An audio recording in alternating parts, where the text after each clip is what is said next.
What a perfectly perfect life. It's a fairy tale come true. I'm a princess and a wife, all because I fit a shoe. When I dreamed of love. Oh, what a wonderfully perfectly perfect year. Before their fairy tale wedding, not everything was perfectly perfect for Kate and William. The couple split up at least half a dozen times over 8 years. Kate was even dubbed Waity Katie by the British tabloids as she waited patiently for her prince to pop the question. When William publicly dumped her in 2007, his aristocratic fraternity pals called her the practice chick. After years of splits, reconciliations, and will they won't they speculation, William finally slid a ring onto Kate's finger. It was the used ring that belonged to his deceased mother, the same ring she wore during her doomed and loveless marriage to William's two-timing father, Prince Charles. William, on the other hand, refused to wear a wedding band and stayed as ringless as a bachelor. A husband's refusal to wear a wedding band is a big no-no for most women. How committed and in love can he be, they ask, if he won't even show off the fact that he's married? Even if their 8-year on-again, off-again relationship wasn't perfectly perfect, at least their fairy tale wedding would be perfectly perfect. The couple set their wedding date for April 29, 2011. Coincidentally, it was the exact same day as Hitler's wedding day, and it marked the 66th anniversary of Hitler's marriage to Eva Braun. And to watch U.S. television, fawning, Fox, CNN, CBS, all of them. Oh, it's so wonderful. No one in America can wait until next week. The way they're hyping it. 1 week until the royal wedding. This is exciting stuff. I mean, it's hard to, I mean, the energy is just palpable. Young couples get married, they're just hoping that some bank will be nice enough to give them a mortgage. Yeah. These folks have a number of palaces to pick from. NBC News is launching a free royal wedding app for the iPad. This is truly a love story that captures everybody's attention. This goes back to Edward Bernays 100 years ago, saying, look, to make politicians and royalty popular, we'll have Hollywood stars come to banquets and events with them. We'll have music stars. We'll have other people go there to basically make these elites be seen as celebrities themselves. On TV screens around the globe, billions watched as the ringless William twisted, squeezed, and fumbled a gold wedding ring onto Kate's finger, but denied her the same honor. Every flag-waving commoner wanted a royal souvenir that they could take home and cherish forever and ever. Well, maybe not forever and ever. The royal condom souvenir probably won't last forever and ever.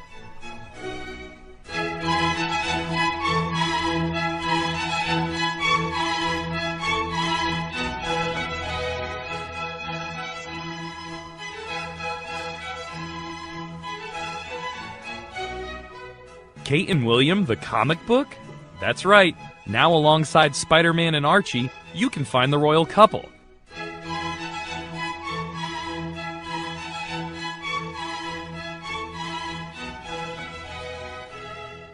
Yes, everything was perfectly perfect until the balcony kiss that royal wedding watchers waited for breathlessly. That magical moment was stolen by a 3-year-old flower girl, whose sour expression cast a giant shadow over the royal kiss.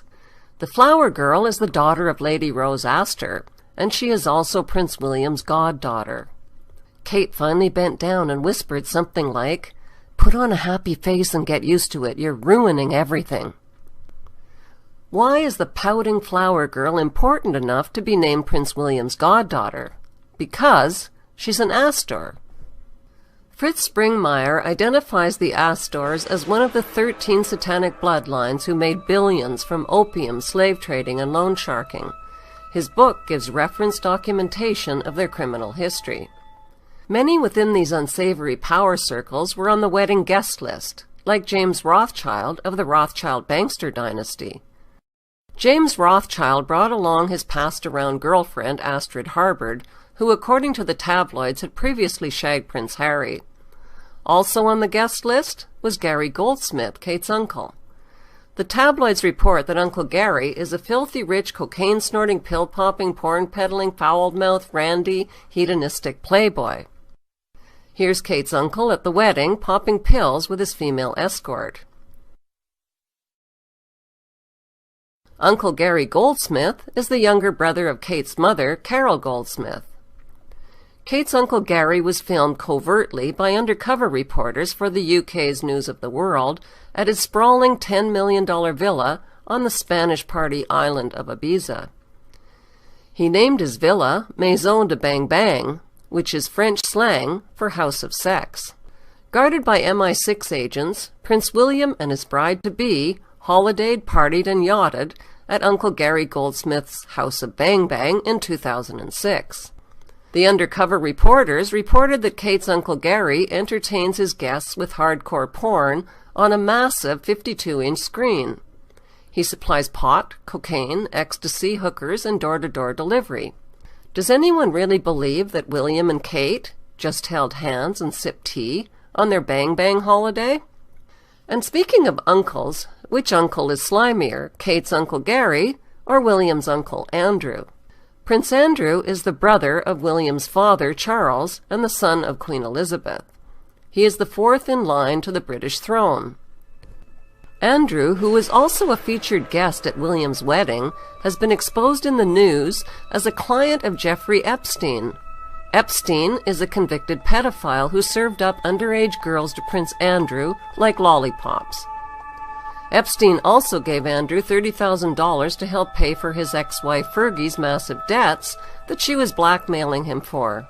Andrew was finally forced to step down as Britain's trade ambassador because of number 1, his criminal behavior with underage girls, 2, a $6 million tax evasion charge, and 3, conflicts of interest from friendships with a convicted pedophile and with Libyan leader Gaddafi's son, whose country was being bombed by the British military. Mr. Chris Bryant. Thank you, Mr. Speaker. Given the circumstances that the Prime Minister describes, isn't it increasingly difficult to explain the behaviour of the UKTI Special Ambassador for Trade, who is not only a very close friend of Saif Gaddafi, but is also a close friend of the convicted Libyan gun smuggler Tariq Kaitouri? Isn't it time we dispensed with the services of the Duke of York? References to members of the royal family should be very rare, very sparing, and very respectful. Order. Despite their criminal activities, neither of William and Kate's sleazy uncles have ever been arrested or prosecuted for their crimes. They are above the law. Okay, so 2 rotten apples in the newlyweds family doesn't make them all rotten. William's brother Harry isn't such a bad bloke, is he? It can't be easy being the carrot-top younger brother and second fiddle to the perfectly perfect William, who is destined to be king. It can't be easy wondering why you look so much like James Hewitt, the man your mother publicly admitted that she cheated with while Charles was cheating with Camilla. Diana confessed her affair with Raffish Hewitt in an interview with the programme Panorama.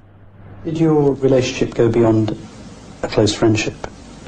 Yes, it did. Yes. Were you unfaithful? Yes, I adored him. Yes, I was in love with him. It can't be easy hearing your real father admit that the royal family threatened to kill him. Were they threatening? Yes, they were. Inasmuch as they said that it was not conducive to my health to continue the relationship. James Hewitt says he also received warnings from Diana's personal police protection officers and members of the royal household. He says that he even had a conversation with a member of the royal family. It can't be easy hearing news reports that your mother slept around with lots of men. Barry Manicky, David Waterhouse, James Gilby, James Hewitt, Oliver Hoare, William Carling, Dr. Hasnan Khan, rock star Bryan Adams, and Muslim playboy Dodi Al-Fayed. Worst of all was the rumor that your mother got knocked up by Dodi Al-Fayed and that your family murdered her because she was an embarrassment to the crown. Harry has a lot to be angry about. It's understandable that he acted out his anger and got caught by the paparazzi drinking, drugging, brawling, groping breasts, and making racist comments about dark-skinned people. What's not so understandable is why Harry wore a Nazi uniform and a swastika armband to an upscale dress party in 2006. The news was a reminder of the royal family's links to Hitler's Nazi Party, which they've tried so hard to cover up. Prince Philip is William and Harry's grandfather and the Queen's husband. He married the Queen in 1947 and changed his German name from Philip Battenberg to Philip Mountbatten to cover up his German identity. The so-called royal family which triumphed is basically German. They are seated on almost every throne in Europe. They are the Saxe-Coburg-Gotha-Battenberg bloodline, which often intermarries with the Hesse-Kassel German nobility and claim Jewish descent from the royal house of David in ancient Israel. They raise their children without love or compassion, breeding each successive generation to be at the head of a military establishment who keep an angered peace by use of fear, surveillance, and war.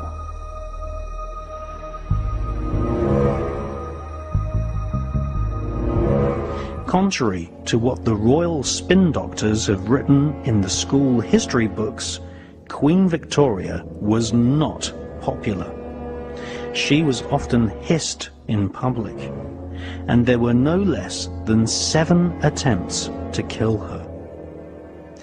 Keeping the populace ignorant, using adults and children alike as virtual slaves in workhouses, providing no adequate protection against hypothermia, working every man and woman to exhaustion, and imposing a crippling poll tax was the modus operandi of Queen Victoria and all her relatives sitting on the thrones across Europe. So-called Victorian values allowed children to be used as slave labor. Inhumane slums and widespread poverty was common across the whole of Europe right up until the 1970s. Both of Philip's sisters married high-ranking German officers in the Nazi Party. His sister Sophie married Nazi SS Colonel Christoph von Hess, chief of Hermann Göring's Secret Intelligence Service. Prince Philip's German uncle, Lord Louis Mountbatten, was a central figure in secret communications between the British royal family and their pro-Hitler cousins in Germany. The authors of War of the Windsors state that Lord Louis Mountbatten had the nickname Dickie, and for good reason. Philip's uncle Dickie was the last viceroy in India, where he was a known pedophile who sexually exploited young working-class Indian peasant boys. Another book, The Kincora Scandal, connects Lord Dickie Mountbatten to a child prostitution vice ring in Belfast, Ireland.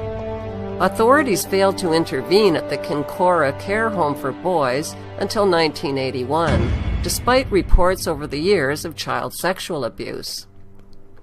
The operators of the Kincora child prostitution ring were eventually convicted in 1981 of the ritual sexual abuse of defenseless young boys who were sold like prostitutes. No charges were ever brought against the VIP customers of royals, politicians, lawyers, and judges. Belfast citizens finally had reason to celebrate when Prince Philip's pedophile uncle was killed by an IRA bomb planted in his boat.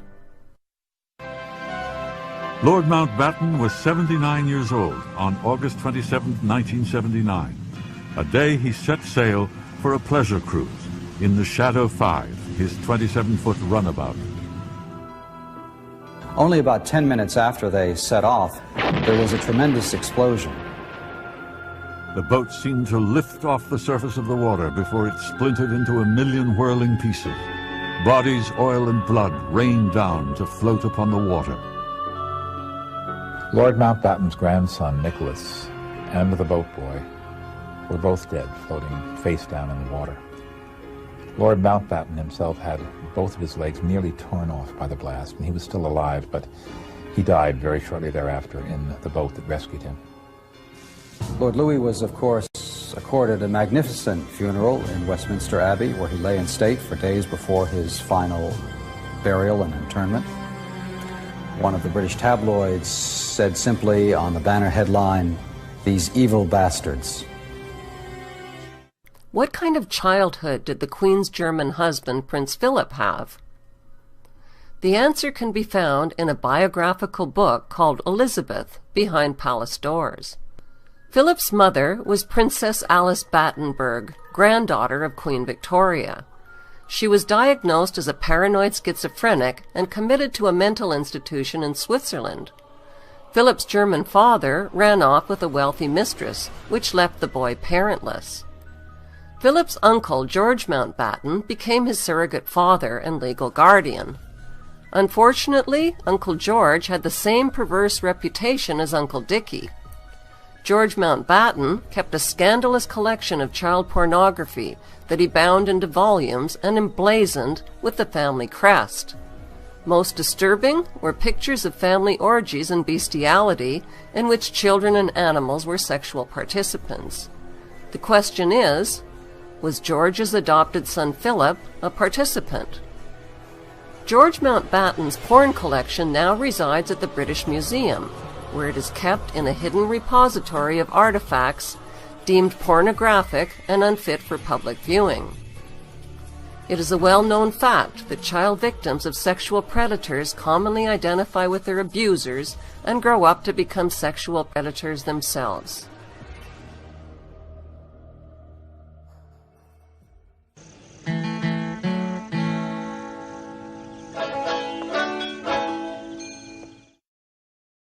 Like her husband, Prince Philip, Queen Elizabeth came from a royal family of name-changers, and for precisely the same reason, to cover up their German identity. Before 1917, the British royals bore the German name of Saxe-Coburg-Gotha, which was changed to the more British-sounding name of Windsor. The Queen and Philip are both the great-great-grandchildren of Queen Victoria, who married her German first cousin. That makes Elizabeth and Philip inbred kissing cousins. According to genetic researchers, marrying your relatives is not a very good idea, and here's why.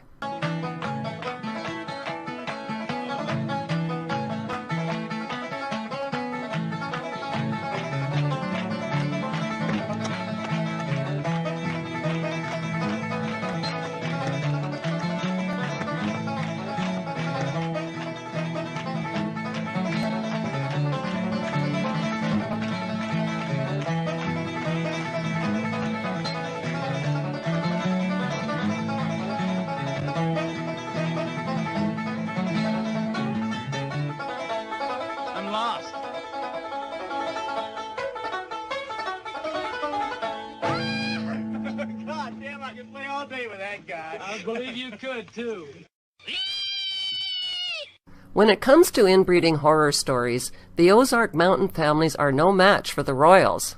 The Queen's first cousins, Nerissa and Catherine Bowes-Lyon, were severely mentally handicapped and incarcerated in a state-run asylum in 1941. Cousin Nerissa is now deceased, but the Queen's look-alike cousin Catherine is still alive. She's mentally retarded, neglected, and never visited. The Queen also has 3 second cousins who were sent to the same mental hospital on exactly the same day as Catherine and Nerissa. Burke's Peerage is a prestigious directory that records the who's who lineage of the British aristocracy. It falsely recorded that the Queen's first cousins Nerissa and Catherine died in 1940 and 1961. Every family has secrets they would rather the world not know, even the most famous of them all. At every family occasion over the past 70 years, 2 of the Queen's cousins have been absent from the feast, declared dead to family and society. We were sworn to secrecy. This is something that we didn't talk about. All the staff were put on, be quiet, don't say anything. For decades, the cousins remained hidden in an institution for so-called mental defectives. It just seemed a waste of life. This way, I couldn't put a child of mine into a place like that, whatever they was going to be like. Many thousands of others, condemned as idiots and imbeciles, shared their fate and were hidden out of sight and out of mind. In those days, people weren't interested in learning disability people. They were just put there because of shame. But the royal secret was exposed. Afternoon, ladies. Nice to see you all. A private investigator's hidden camera revealed the truth. Where's Catherine? Somebody said I should have a word with her this afternoon. Catherine Bowes-Lyon, niece to the Queen Mother and cousin to the Queen, is still alive today.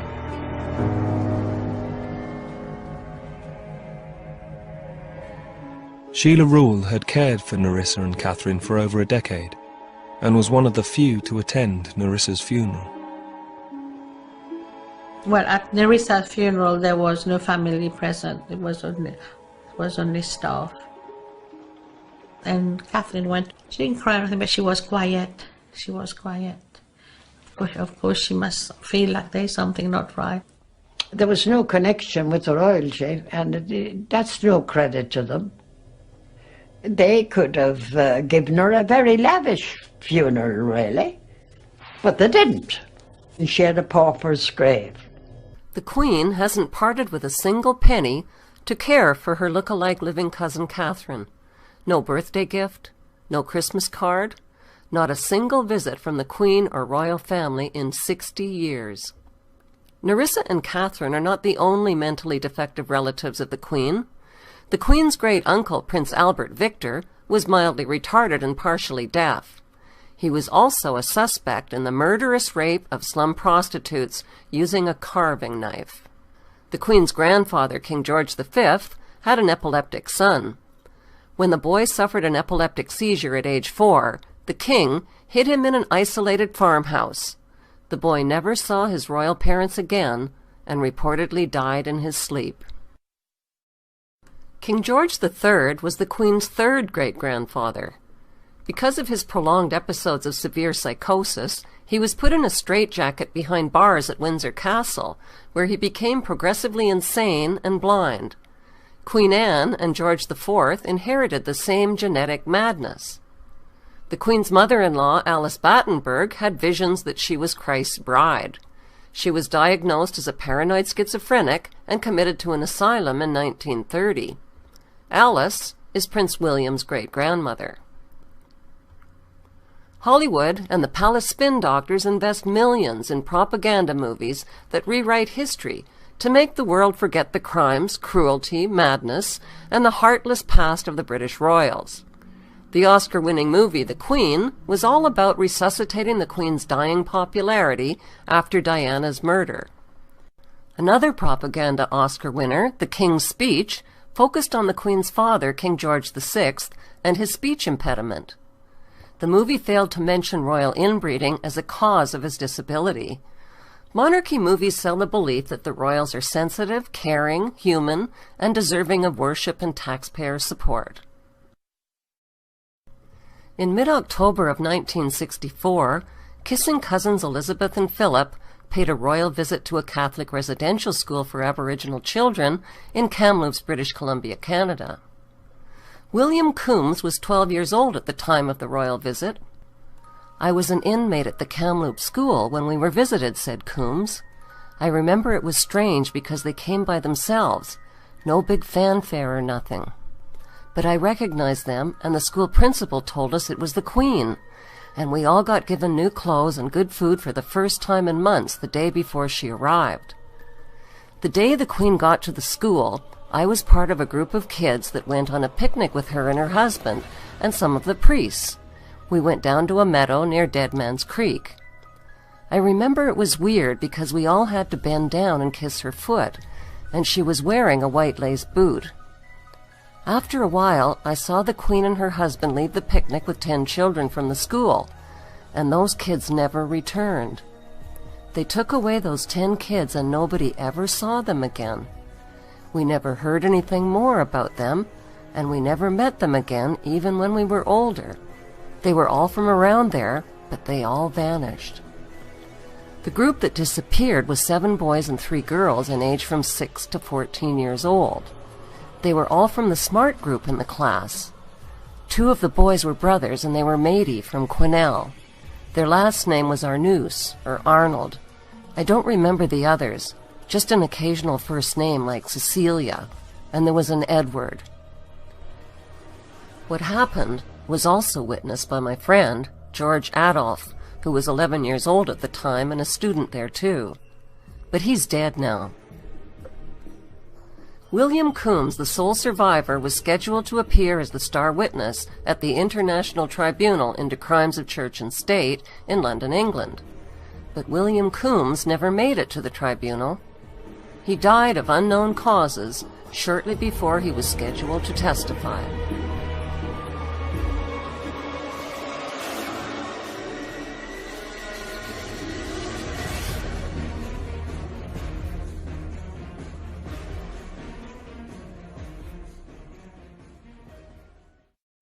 Reverend Kevin Annett, a former minister of the United Church of Canada, believes that William Coombs was murdered to stop him from speaking out about the royal abductions and other crimes of murder and torture that he had witnessed at the school. In a nutshell, what happened was I was letting people speak from the pulpit about the crimes I'd seen in the residential school, the murders and that.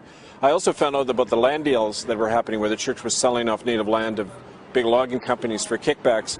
And I wrote a letter about that to the church. I was fired without cause and eventually thrown out of the church without any due process at all. But that one thing led to another, and I began to work a lot more with the survivors after that, the eyewitnesses to these crimes. The Queen and Philip's trip to Canada isn't the only shopping trip they took in the 1960s. In 1961, the couple went on another shopping spree, not for children this time, but for tigers and elephants.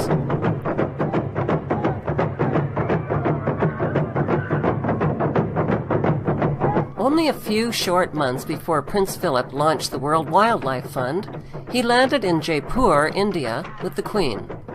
The royal pair slipped into matching safari jackets and journeyed into India's Rajasthan jungle. A Bengal tiger was lured into the crosshairs of Philip's hunting rifle by tying a group of goats together as prey.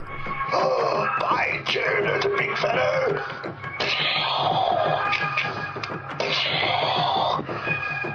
Philip shot and killed the defenseless animal, which is on the endangered species list and is facing extinction.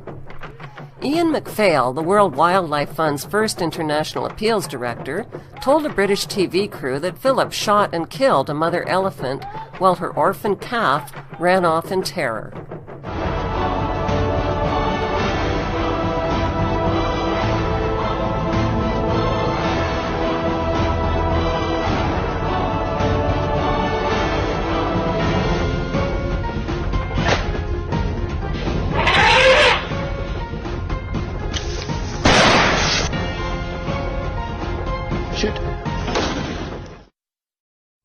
Prince Philip co-founded the World Wildlife Fund in 1961 with former Nazi SS officer Prince Bernhard of the Netherlands. Bernhard also helped found the Bilderberg group of politicians, royals, and banksters who meet annually for secret talks. Prince Philip, a couple of months before the WWF was founded in 1961, went on a hunt, a tiger hunt, in northern India and slaughtered a bunch of tigers. Now, of course, the tiger is precisely what they're saying is going extinct. The Indian tiger is going extinct now. Now, there's a total uproar around the world about Prince Philip killing all these tigers. So, as he continued on his travels, he put a bandage on his trigger finger. And he participated in another hunt, but with this big bandage there, so I can't possibly shoot anything. Now, he and Queen Elizabeth with her home camera whirring away, mounted as part of a broader party 300 elephants, and they went out to kill more tigers and other species. Now, Prince Philip, as the elephants started closing in on various kinds of game, a extremely rare Indian rhinoceros, of which there were only 250 in the whole world at that time, came within the circle of elephants. All of the royal party were horrified. because they knew that Prince Philip would shoot it. So various people tried to shoot near the rhino to scare him away, etc. As the rhino kept blundering on, Prince Philip took aim and bam. The WWF, at its founding in 1961, took under its wing, in particular, the African elephant, the African rhino, the Indian rhino, the panda, and a few others. Now, the African elephant was had a population of about 3 million when the World Wildlife Fund was founded. Today, it's several hundred thousand. The African rhino had a population of 100,000. Today, it is virtually extinct in the wild. The last living rhino herd in the wild, 700 rhinos, was destroyed by the WWF. It was slaughtered when they paid for it, and the ones that weren't slaughtered were drugged and were sent off to game farms in Australia, the United States, and elsewhere among Prince Philip's cronies in the 1001 Club. That's why there's no rhinos left in the wild to speak of, because Prince Philip and his gang killed them all. When it comes to blood sports, it's an all-in-the-family affair, like father, like son, like grandson. On a trip to Kenya, Africa, Prince William took lessons in spearing African wildlife from a Maasai tribal member. According to a Fox News report, Prince William drove a 7-foot-long spear into a small antelope and killed it.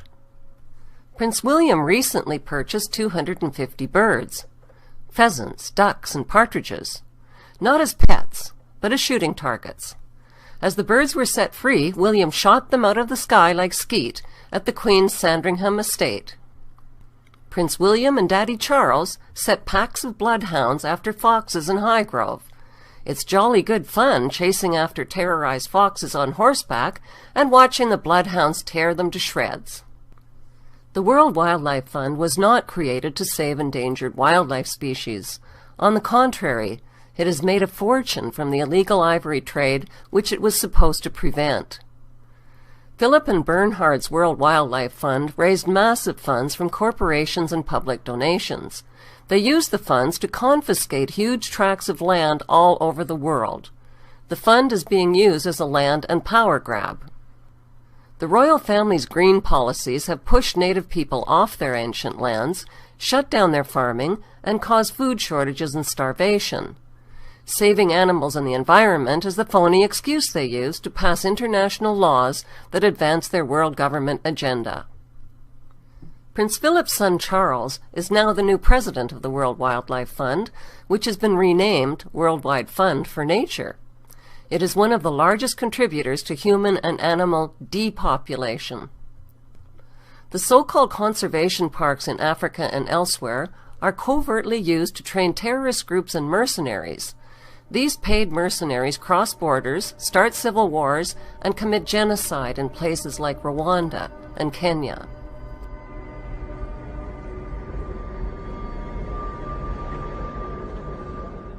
Sadly, the trusting public have donated millions under the false illusion that they are supporting wildlife.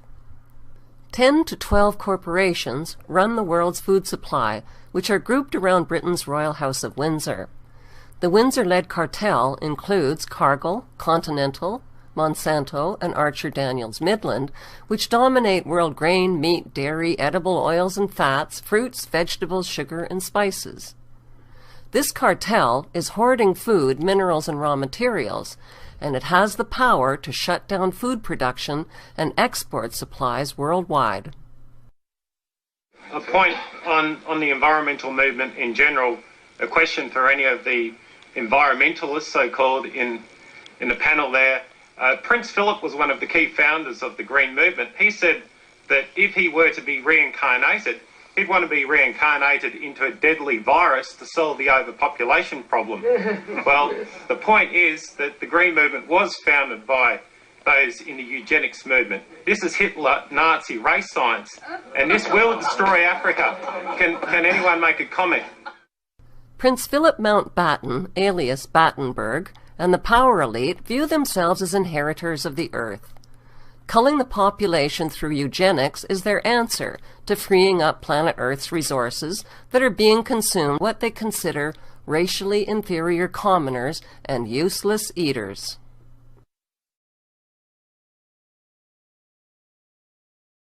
The best things in life are free, but you can give them to the birds and bees. I want money. That's what I want. That's what I want. That's what I want. The Queen is the wealthiest person on earth. Her gold carriage alone is made of 4 tons of solid gold, worth over $370 billion at today's gold prices.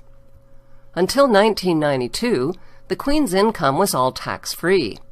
In 1977, the Bank of England Nominees Limited was established to hide the Queen's investments. Secrecy about her wealth protects her from a public lynching. Government and banking officials inform the Queen about where to invest her wealth. That's called insider trading, and it's illegal. But the Queen gets away with it scot-free. Why? Because she's the Queen, and she's immune to prosecution. The Queen owns more than 300 residences, including castles and palaces, crown jewels, over 27,000 masterpieces, prize racehorses, and a fleet of Bentleys and Rolls-Royces. Her colossal wealth also includes crown land and investments that she inherited from her black nobility ancestors. The Queen's Crown estate includes over 50% of the UK's coastline, as well as Regent Street and Windsor Great Park. Her trillions in wealth are passed down to her descendants, untaxed. Would British tourism collapse if the monarchy was abolished? No, statistically, Buckingham Palace doesn't even make the top 20 list of tourist attractions. When the Queen's parasitical income from British taxpayers was reduced, she pretended to share the suffering of commoners from austerity programs. That drop in taxpayer income was a teeny-tiny drop in the royal bucket. Those of you who have heard of the Bilderbergers might have heard the fact when Prince Philip actually said that he wants to get rid of 85% of the population. He said that if it doesn't happen in his lifetime, he wants to come back as a virus and do the job himself. Nice. He wants to get rid of these he called useless food eaters. Well, I'm telling you firsthand, they're the bloody useless food eaters. They couldn't put a nail in a piece of wood or fry an egg to save their lives. Yeah! Do you know how much the Queen is worth? 17 trillion pounds. That's $30 trillion. She could end world hunger and poverty tomorrow. Instead, she just sits in her ivory tower and laughs at us. This is coming to an end. $30 trillion? Of the billions of families on planet Earth, how did this one family manage to collect and hoard most of the world's wealth over the centuries? Besides insider trading and tax-free income, the answer is the slave trade and drug trade. Author Nick Hazelwood traces the slave trade to Queen Elizabeth I, who sent Captain John Hawkins to collect human slaves using any means necessary. Queen Elizabeth I started the British slave trade in 1564. As head of the Church of England, her slave trading of African blacks upset the moral foundations of the church.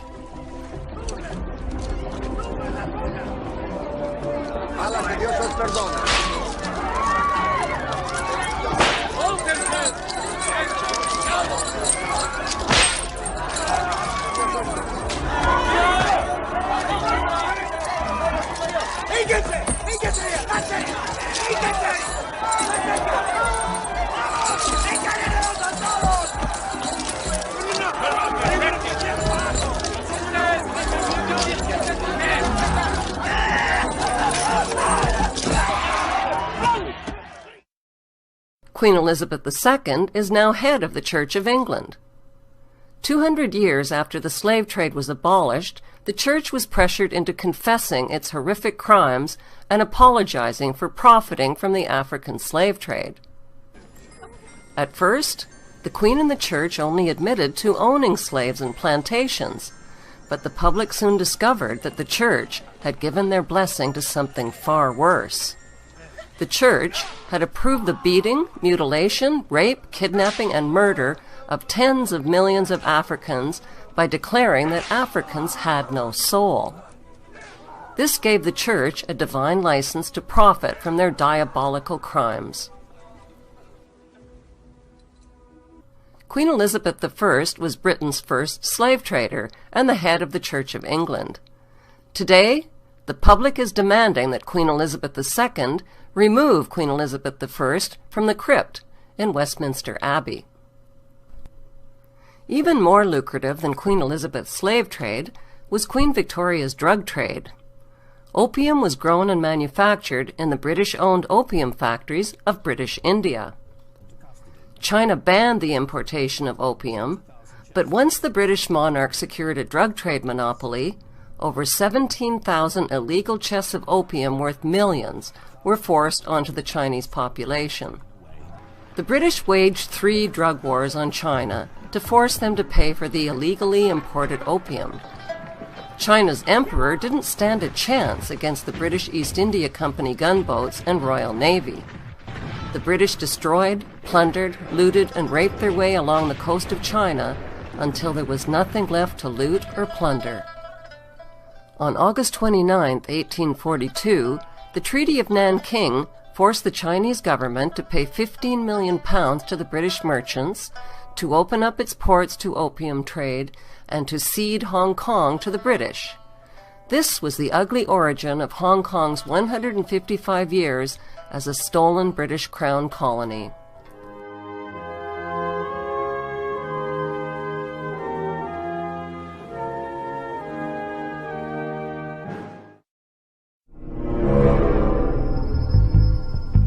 There are people who believe that they have a God-given right to rule over others. They believe that their outward appearance is superior to all others. They harbor selfish ambitions to be rich and to have power over what they describe as common people. They lie, cheat, steal, strangle, stab and slash their way to power. They believe that their actual willpower, what the British occultist Aleister Crowley described as the will of Thelema, the royal will, must be obeyed. Literally millions of people have been slaughtered at the behest of the royal lust for war. And thousands of people have been assassinated so that demonic dukes and killer queens can reign supreme. This cabal of crowned killers use the global network of secret societies, loosely described as the Illuminati, to do their bidding and killing.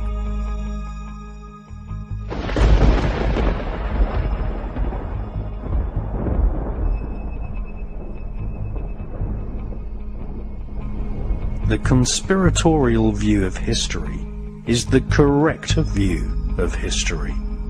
Conspiracy to grab property, conspiracy to make illegal profits, and conspiracy to assassinate has been the driving force behind the royal political elite for thousands of years. For the crowned killers of Europe, torture, disemboweling, hanging, burning, strangling, poisoning, and killing in the most satanic manner is the order of the day. This is the modus operandi of royal families. For centuries, the royal elite have devised terrible punishments for anyone accused of treason. The monarchy reserved the most disgusting forms of torture and death for those who questioned the royal will. A so-called traitor would often have each arm and leg tied to 4 horses, which were whipped to gallop in opposite directions, thus ripping the victim into 4 parts, whilst still alive. Often, the royal elite would divide the victim's heart into sections and send these for public display to different parts of the country as a macabre warning. The British throne has been bathed in blood for centuries. At one time, Britain contained several small kingdoms. These small kingdoms, ruled over by an intermarried, self-elected elite, were gradually amalgamated into the single monarchy which rules over Wales, Scotland, Northern Ireland, England, Canada, Australia, New Zealand, and secretly controls the United States of America.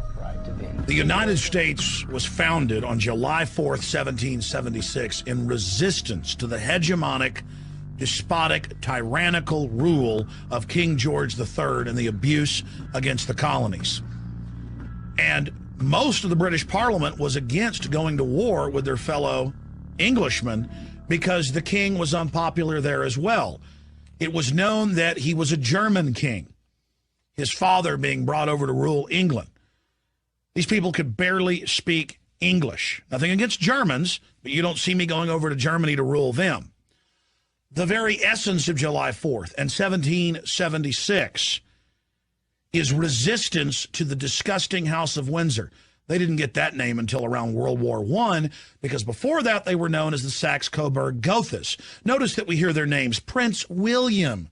You never hear his last name, do you? The slave public, many of them in England, who support these people, don't even know their last names because they don't want you knowing their last names. 3 times in the last 3 years, the Parliament in Canada hasn't done what the Queen of England wants, so she suspended them, shut down the Parliament. Happened in the late 70s in Australia. This is a tyrannical group pushing eugenics, population reduction, all the carbon taxes. Prince Philip, the Queen's husband, another German royal prince, is a supporter of eugenics. His cousin, who was the prince married to the Queen of the Netherlands, unadmitted Nazi, unadmitted eugenicist. The point is, these are the most filthy, degenerate people you can imagine. She owns more than half of Canada, more than half the land in England. So anytime you see some mind-numb zombie talking about how exciting the wedding is or how they watched it, you're watching a bunch of twitly, inbred idiots that can't even dress themselves and have valets. And until just a few decades ago, they try to keep it quiet. They have people that wipe their butts for them, groom the stool.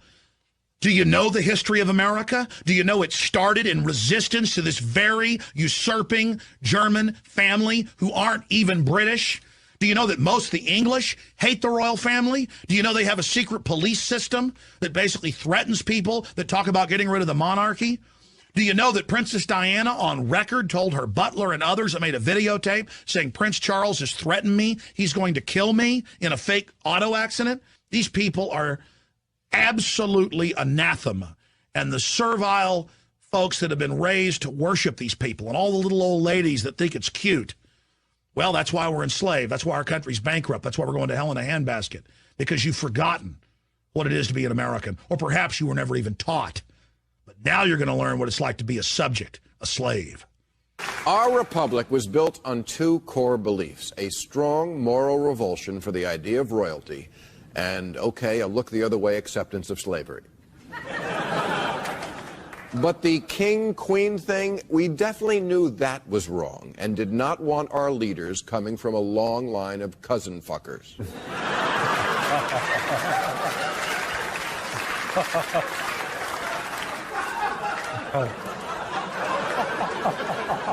Americans get so excited when they meet royalty, but the royal protocol should be offensive to any free humanist. When you meet the princess, bow slightly at the waist, don't look in her eye, do not offer your hand unless she offers her first. Gosh, I hope all that blends well with my protocol, where the people I meet have to blow. The media has misled the public into believing that the British monarch is a symbolic, ceremonial figurehead with little or no real power, that she is a harmless old relic who passes her time sipping tea at the palace. Nothing could be further from the truth. The Queen embodies the crown and supreme world power. Presidents of the United States are forbidden any title of nobility and are subservient to the monarch. Prime ministers in Commonwealth nations like Canada and Australia are her prime ministers, and she is their head of state. Just like the Masonic symbols that are hidden in the American dollar bill, the 1% that rule the 1% that rule the 99% are also hiding in plain sight. They are hiding by reigning instead of ruling. The British monarch reigns, but she has chosen not. Instead, she delegates her powers to presidents and prime ministers. This protects her from becoming a target of political hostilities. Meanwhile, the general public is kept in the dark about her true powers. So what exactly are the supreme powers that the monarch possesses? She has the power to grant titles like Sir.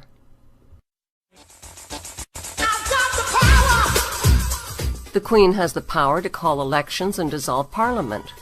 She can dismiss prime ministers and the government. She can declare a state of emergency and command the armed forces. She can even declare war through her prime minister without even the consent of Parliament. There's a reason why the Queen's image appears on more coins, stamps, and paper currency than any other head of state in world history.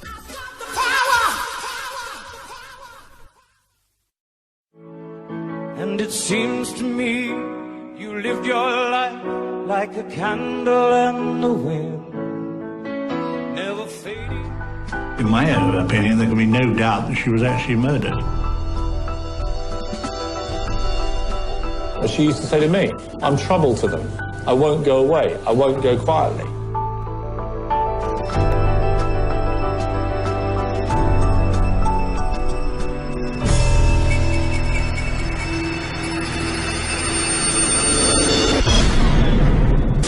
I think it was murder. Historically, the relationship between the royal family and the courts has been difficult, mainly because every judge has taken an oath of allegiance to the Queen. The British establishment think that they have got away with murder, but then what's new? They've been getting away with murder for centuries. I don't think many people would want me to be Queen. Actually, when I say many people, I mean the establishment that I'm married into. If Princess Diana had survived the car crash, she might have been present at her son's wedding, but she wouldn't be 37 anymore.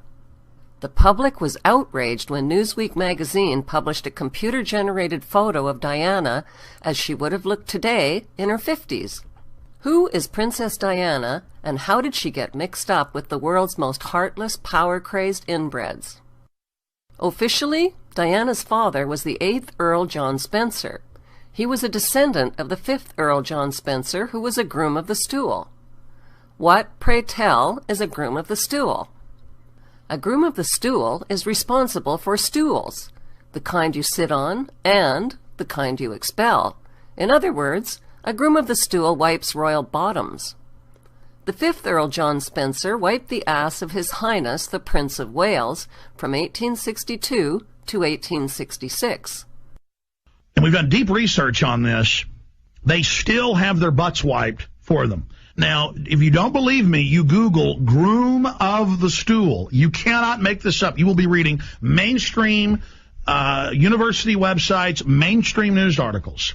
It's called the groom of the stool. And a British lord follows the queen or king, depending on what it is around, follows them around, and they set up in this big cabinet, and they have to fly it around with her. This has been on the news. That's why they fly it around. They claim they stopped it in 1906, but deeper research shows they're just very quiet about it, and millions of pounds are spent a year to move this portable toilet around because it's got to be big enough. She goes up on a throne and craps. I'm sorry. This is real, folks. I'm not groom of the stool. Google it. And they wipe her fat butt. Would Charles, who is today's Prince of Wales, marry and mix his family's precious royal blood with Diana if she was from a bloodline of lowly asswipers? Of course not. According to the New York Times best-selling author Tina Brown, Sir James Goldsmith is Diana's real father. He had a long-term affair with Diana's mother during her marriage to Earl John Spencer. Multiple news sources maintain that James Goldsmith and Diana's mother Frances were lovers when Diana was conceived. Diana's mother was deeply unhappy in her marriage to Earl John Spencer, who drank heavily and acted beastly towards her. She finally divorced him and remarried in 1969.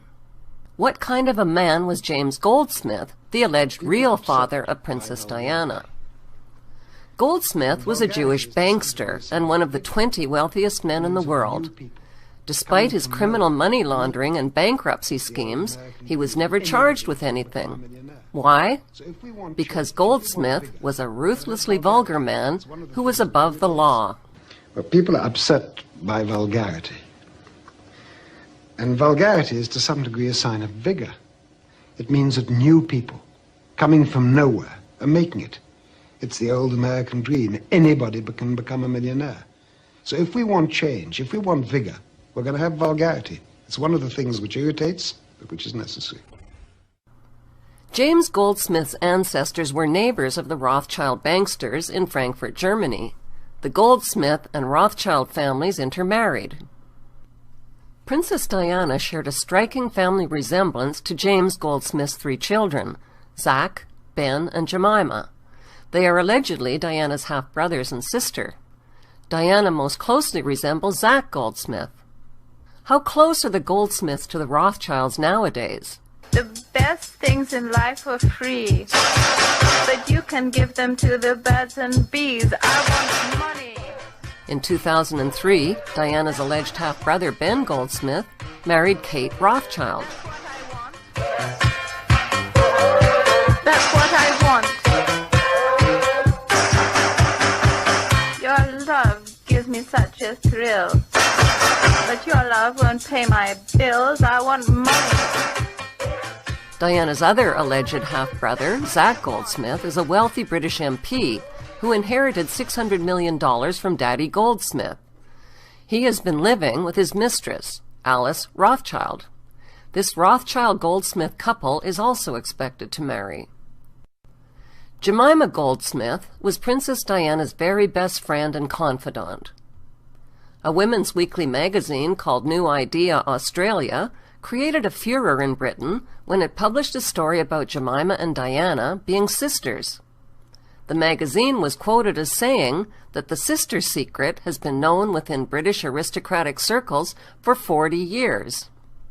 News reports that both Diana and Jemima were fathered by billionaire tycoon Sir James Goldsmith were widely circulated all over Australia and Britain. It is a well-known fact that during Diana's unhappy marriage to Charles, she sought comfort not from the Spencers, but from her surrogate family, the Goldsmiths. Never fading with the sunset when the rain set in, and your footsteps will always fall here along England's greenest hills. Your candles burned out long before your legend ever will. Goldsmith, Goldsmith.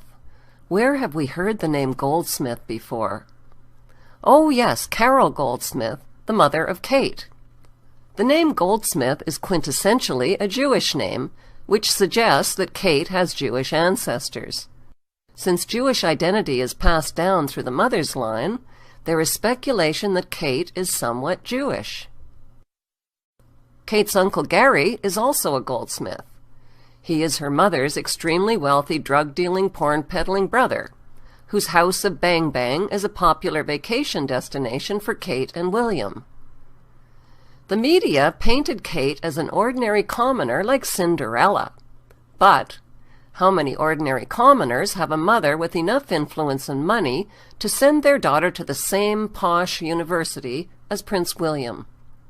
Yes, Kate's mother is a goldsmith, all right, and there's plenty of evidence that William's mother, Diana, was also a goldsmith. Do William and Kate have a common ancestor? A goldsmith from Frankfurt, Germany, perhaps? That would make Kate and William kissing cousins like Philip and Liz. Now that Kate is married to William, what is her married surname?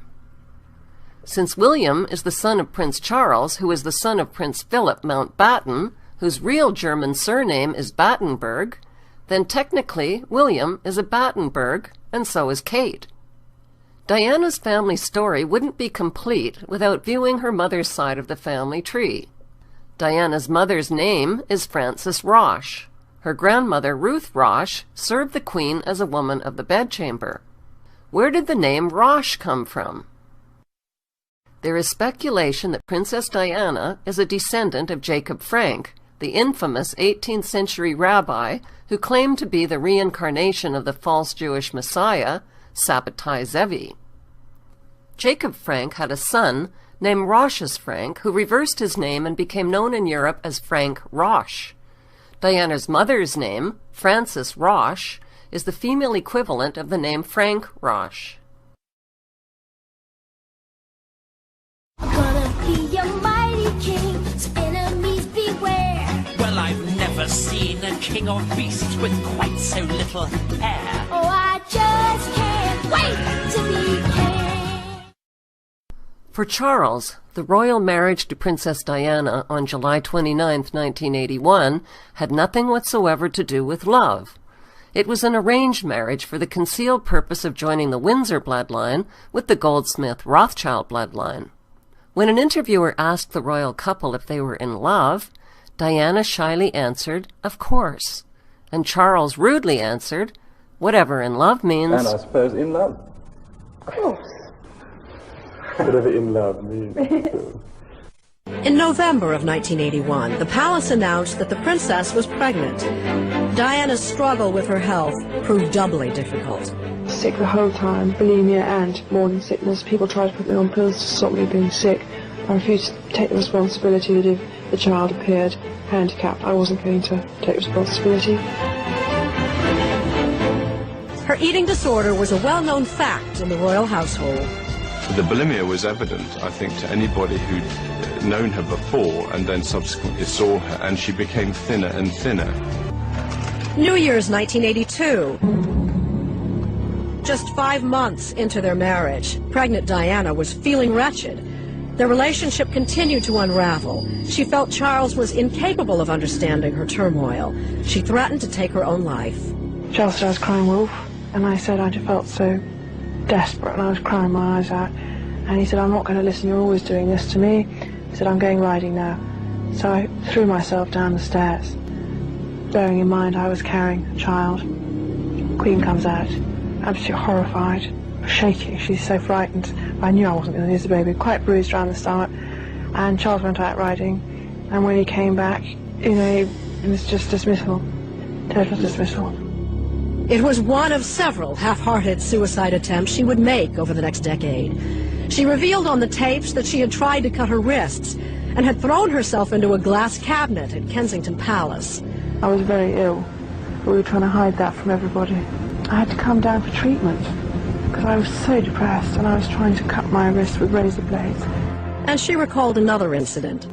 After 5 years of being married, my sister Jane came up to see me, and I had a V-neck on and shorts. She said, "Dutch, what's that marking on your chest?" And I said, "Oh, it's nothing." She said, "What is it?" And the night before, I wanted to talk to Charles about something. He wouldn't listen to me, said I was crying wolf. So I picked up his penknife off his dressing table and scratched myself heavily down my chest and my both thighs.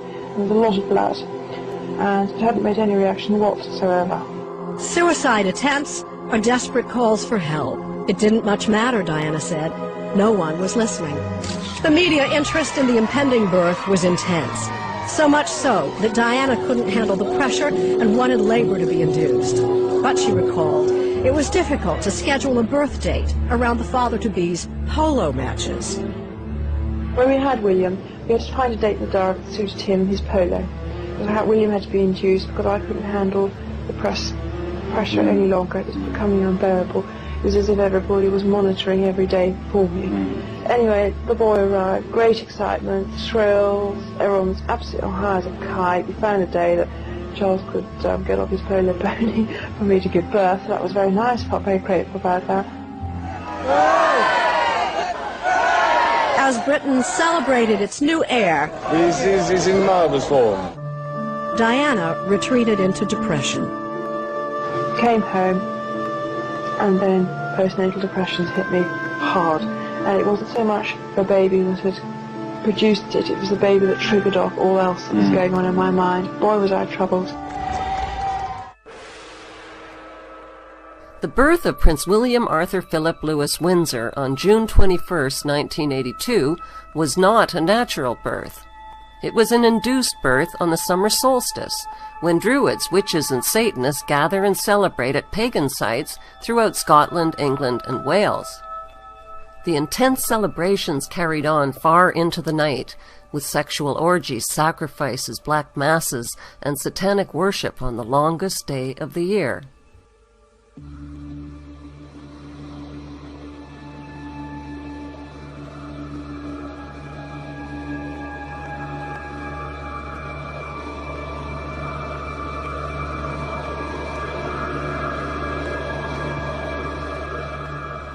The ancient Druids had already prophesied that sometime in the future, on June 21st, their Sun King would be born of a princess.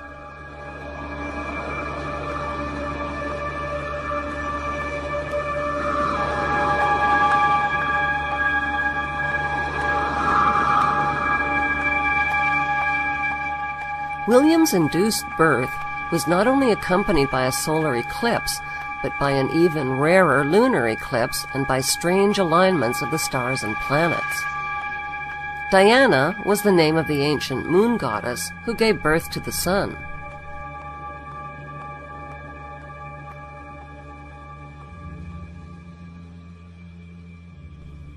Coinciding with William's birth was the release of the 1982 Hollywood film Omen 3, The Final Conflict, with its countless connections to England and the Antichrist. Your pain on the cross was but a splinter compared to the agony of my father. Cast out from heaven, the fallen angel, banished, reviled. I will drive deeper the thorns into your rancid carcass, you profaner of vices. Cursed Nazarene.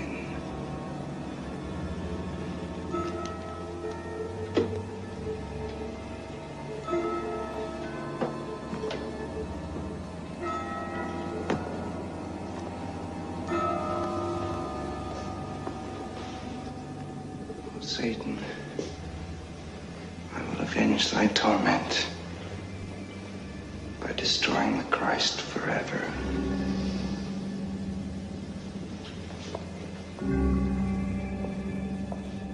That same year, the controversial New York Times bestseller, Holy Blood, Holy Grail, hit the bookstands and shocked the world. The book was published by Dell Publishing, located at 666 Fifth Avenue, New York. The authors released documented evidence that Jesus did not die on the cross, and that he lived to marry and father a child.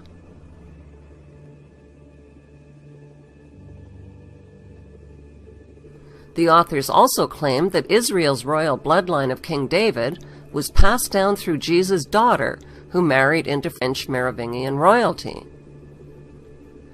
Kitty Kelly's book, The Royals, reveals that the late Princess Diana was a descendant of the Merovingian kings. The book suggests that Diana is a carrier of the holy bloodline of Christ. To the occult mind, Diana represents the Holy Grail. She is the receptor of Christ's blood, which is said to have survived the ages. The Knights Templar and secret brotherhoods are reportedly the unseen hands that have protected the holy bloodline through the rise and fall of empires, until it reaches its final recipient, who will rule in the name of Christ. Sir Lawrence Gardner is the best-selling author of Bloodline of the Holy Grail. Gardner claims the resurrection of Jesus was a hoax perpetrated by the Church. The Church falsified the gospel record so they could justify their existence as holy mediators between the people and the resurrected Christ. Dan Brown's explosive bestseller, The Da Vinci Code, sold over 80 million copies and was translated into 44 languages. The book reaffirmed that Jesus fathered a child with Mary Magdalene and that his bloodline was passed down to European royalty. But the book didn't say which European royalty. They let the audience take a wild guess. What messages did the Da Vinci Code and movie sell to audiences around the world? Message number 1. The Holy Grail is not a physical cup.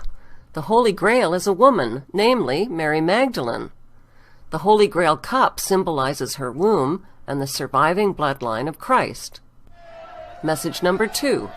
Mary Magdalene was not a prostitute.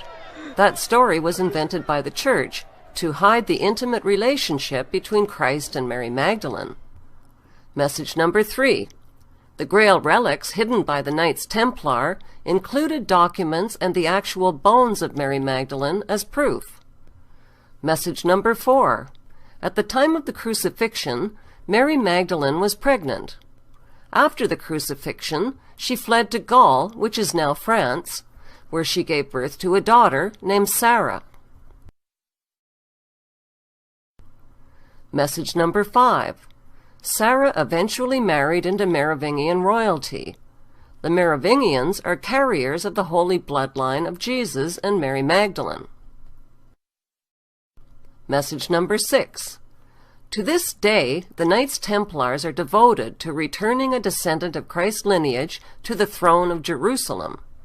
They have passed on the secret through an underground network of secret societies that include the Priory of Zion. Leonardo da Vinci was a member of the Priory of Zion. Message number 7. Da Vinci knew the Grail secret, and he coded it into his masterpiece painting, The Last Supper. The figure seated next to Jesus is not a man, but a woman. She is Jesus' wife, Mary Magdalene. Another world-famous artist also hid the Grail secret in his work. Frederick Bartholdi was a 33rd-degree Freemason.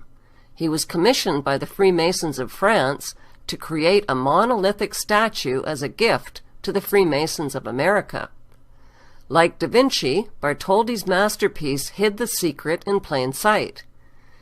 He created a statue of Mary Magdalene in an advanced state of pregnancy. The statue has nothing whatsoever to do with liberty. Why are the Illuminati-owned publishers and movie studios releasing propaganda books and movies about the holy bloodline of Christ? The motive can be found in these Associated Press photos of Prince William holding a lamb like Jesus. The media has sold the idea that Princess Diana was a carrier of the holy bloodline of Christ, which implies that William, her firstborn son and heir to the throne, has divine blood.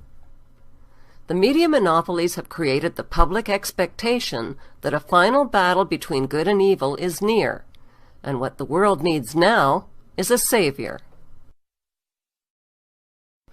Diana's tragic death won worldwide love and sympathy for her look-alike son William, whose popularity has soared since her passing. He is now the most beloved figure in the UK. William is immune to bad publicity. The Rothschild-controlled Associated Press have protected him from all criticism, scandal, and tabloid attacks on his character. He's being packaged as the responsible, handsome, and saintly heir to the throne. To prepare for his role as king, William has trained in all branches of the British military. His role as an RAF search and rescue pilot sets the stage for newsworthy acts of heroism and saintliness. Well, that's definitely out. Freedom, do it all my way. If this is where the monarchy is headed, count me out. Out of service, out of Africa, I wouldn't hang about. This child is getting wildly out of wing. Oh, I just can't wait to be king. Thus far, rather an inspiring thing. Oh, I just can't wait to be king. What would life be like living under one world government ruled by a world king. Who are the candidates that the entire world would be willing to unite under and accept as their world king and savior? Bible prophecy reveals that the coming world king is the Prince of Darkness, or Antichrist. He will ascend to power on a platform of peace and will claim to be humanity's savior, but he will be a counterfeit savior. He will bring about peace by disarming the world of its weapons of war. In so doing, he will hold the power over one world government and one world army. Biblical prophecy scholar and author Dr. Joy Pugh believes she has uncovered the true identity of the Antichrist through her exhaustive research. Dr. Joy is the author of Eden, the Knowledge of Good and Evil, and Antichrist, the cloned image of Jesus Christ. What really happened in the Garden of Eden is very different from the apple and snake story that many have been told in Sunday school, says Dr. Joy. She believes that Eve bore a son, Cain, with the serpent, which produced a lineage of satanic hybrids. Dr. Joy is convinced that the Shroud of Turin is a legitimate artifact. She believes it is the linen cloth that Jesus was wrapped in following his crucifixion. Is the shroud an authentic imprinted image of Jesus Christ? Scientists and researchers are still debating the issue, and the Catholic Church hasn't made up its mind. The shroud is real, insists Dr. Joy, who believes that carbon dating of this artifact may have been a conspiracy to cover up its legitimacy. Dr. Joy points to evidence in the book of Revelation that the Antichrist is a demonic clone of Jesus Christ. Since clones don't have a soul, a clone of Jesus would be the reincarnated Jesus without a soul. A Jesus clone would therefore be open to possession by a satanic entity.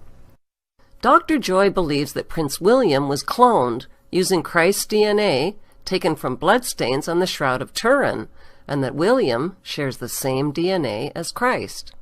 Her research has unearthed a myriad of clues suggesting that Princess Diana was used by the royal family as a sacrificial broodmare to usher in the cloned Antichrist, Prince William. What most people don't know is that she tried to kill herself while she was carrying William. And she tried several times to do it, to the point that she threw herself downstairs to try and kill him, as if something she knew was wrong about all this. But at the same time, they put her on all kinds of medications, and they doped her up, and they did all this kind of weird stuff. But I find it interesting that when she delivered him, that she began to seem like that you could tell that there was already a problem between her and Charles. So it's almost like Charles had done his duty and he was through with her. And we know that some of the things that she did on TV with like Jane Pauley, she actually told in tapes that she felt like that she had been used as a birthing chamber. And if you understand cloning, you understand from like Dolly that was actually a cloned sheep, that she came from the udder cell of her mother who had already passed. But she was carried by another sheep that had nothing totally genetic involved with her. And when she was delivered, she was the exact duplicate. I don't mean a twin, I mean a duplicate copy.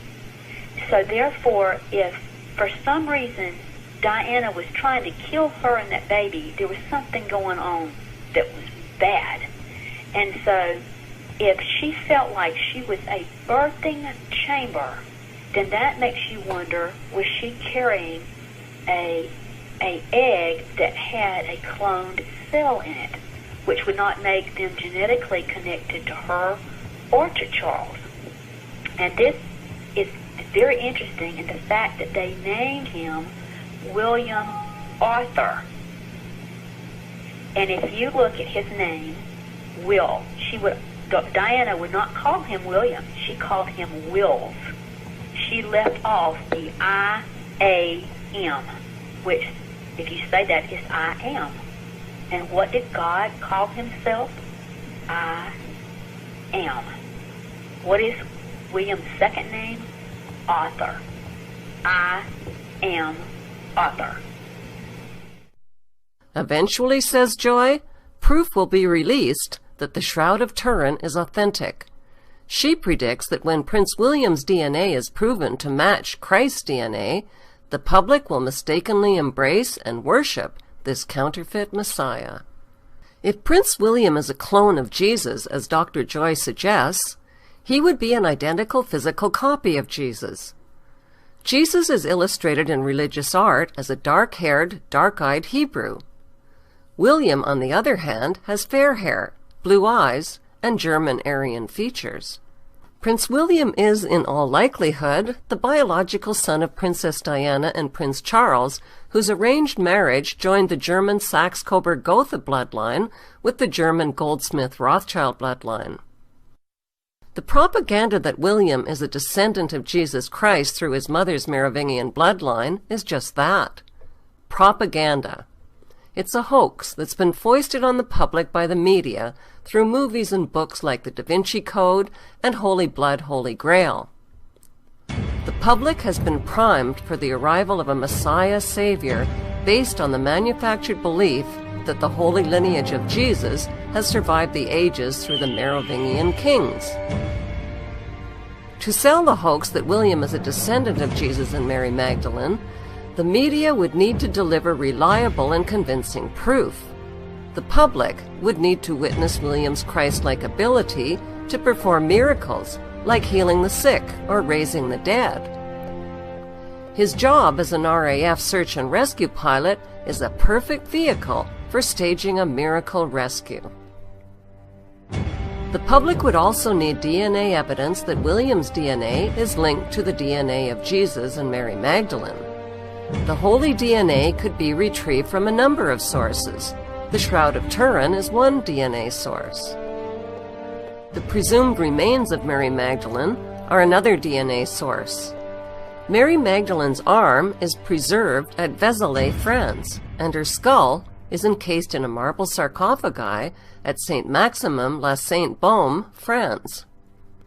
Another DNA source is a tooth of Mary Magdalene's, which is encased in a reliquary at the Metropolitan Museum of Art in New York. Once a genetic match is made and authenticated for the public record, William would be embraced by the Christian world. Many will view him as the returned Savior and Messiah. As a descendant of Jesus Christ and a proponent of world religion, William would also be accepted by Buddhists, Hindus, and the Eastern world, where Jesus Christ reportedly lived, studied, and preached Eastern philosophy. William's alleged pedigree as a descendant of the Davidic tribe of Judah would win his acceptance among Jews worldwide. He would also be accepted by worldwide Freemasonry and secret societies, which he is a member of. When William's mother reportedly died in a Paris car crash in the arms of a Muslim man, the hearts of the entire world went out to him, including the Muslim world, where he is adored. William, the handsome, charismatic, and charitable heir to the British throne, is already loved, trusted, worshipped, and adored by the masses. Considering all of the possible candidates that the entire world might be willing to unite under as their world king, Prince William is the most eligible candidate. In his book, Antichrist in a Cup of Tea, author Tim Cohen details the British monarchy's centuries-long conspiracy to create a new world order through the world's most powerful organization, the Order of the Garter. The Order of the Garter is the 1% who rule the 1% who rule the 99% of the world population. Founded in 1348, the Order's membership is limited to Charles, the Prince of Wales, the Sovereign Queen, and no more than 24 knighted companion members at any one time. The Order of the Garter is the parent organization of worldwide Freemasonry. When a Mason receives his 33rd degree, he swears allegiance to the Order of the Garter. The Order of the Garter is the absolute core leadership of the Priory of Zion, the Knights Templar, Scottish Rite Freemasonry, the Rosicrucians, and the powerful Committee of 300. This medieval order is a precursor to the coming establishment of the New World Order Round Table.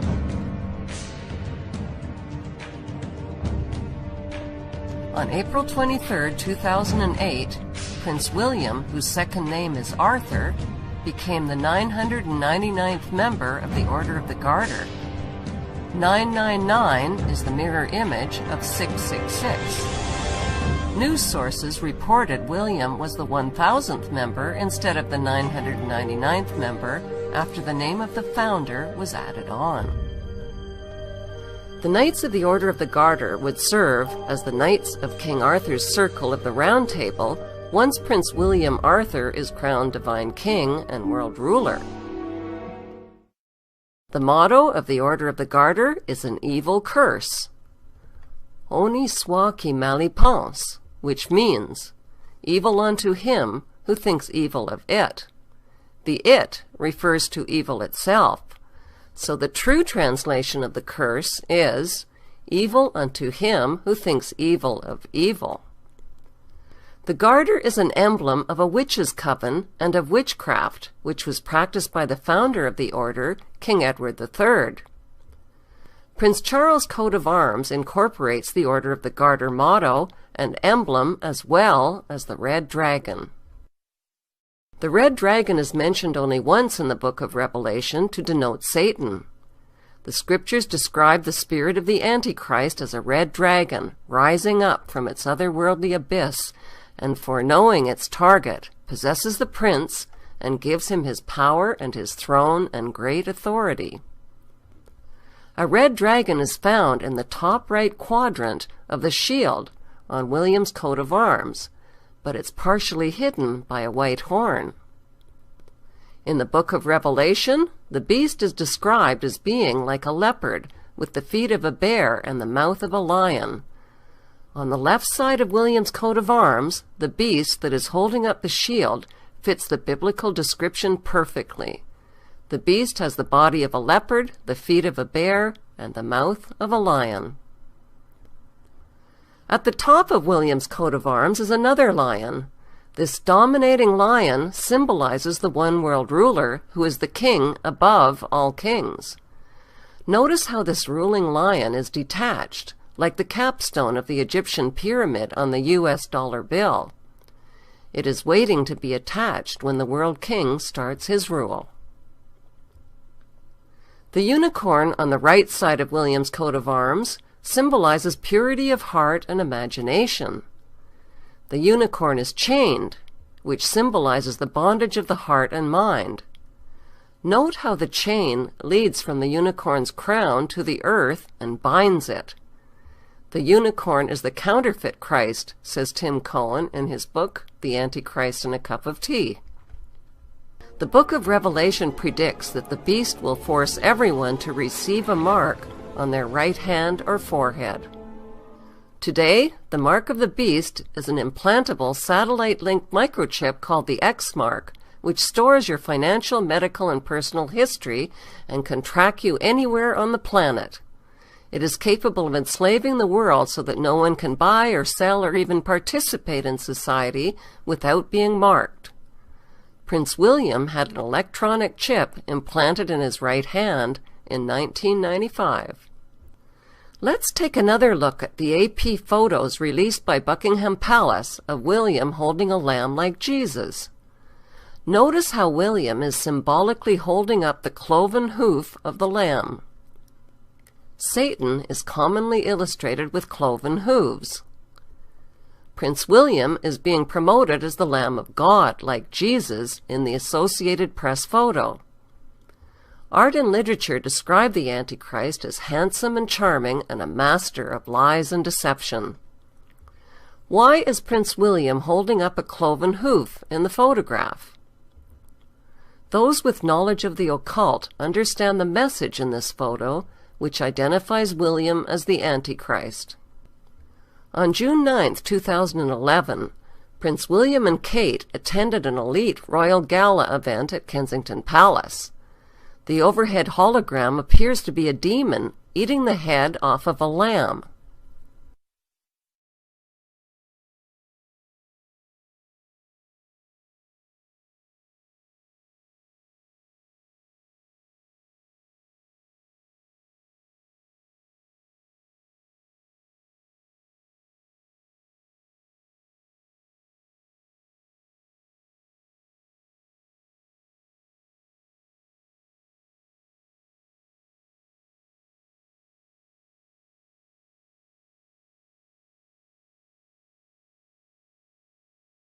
On July 3, 2011, Prince William and his new bride visited Canada, where protesters booed and held up signs calling them royal parasites and demanding an end to the monarchy.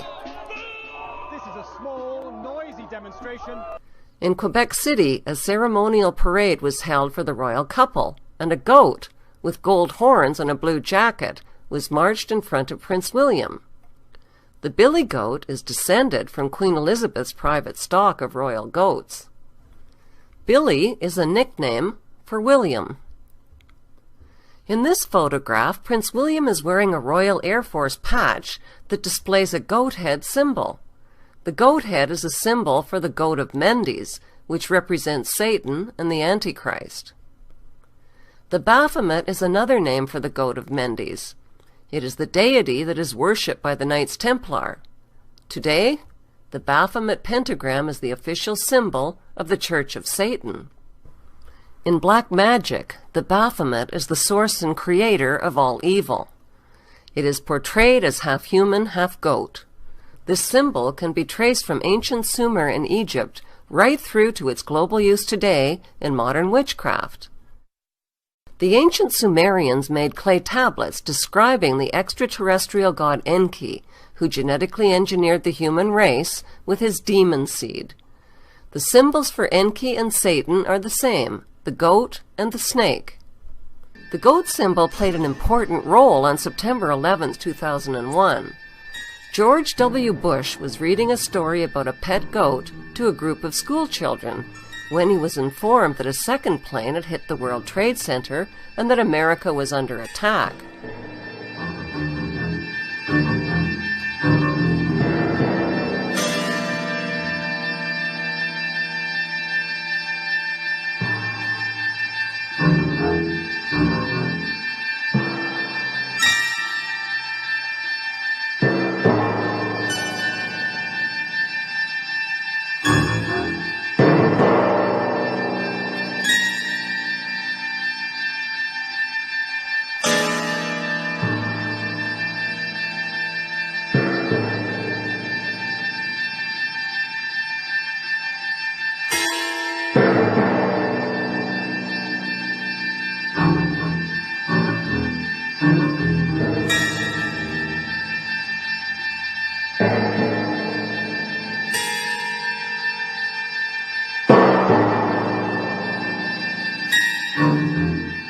Look closely.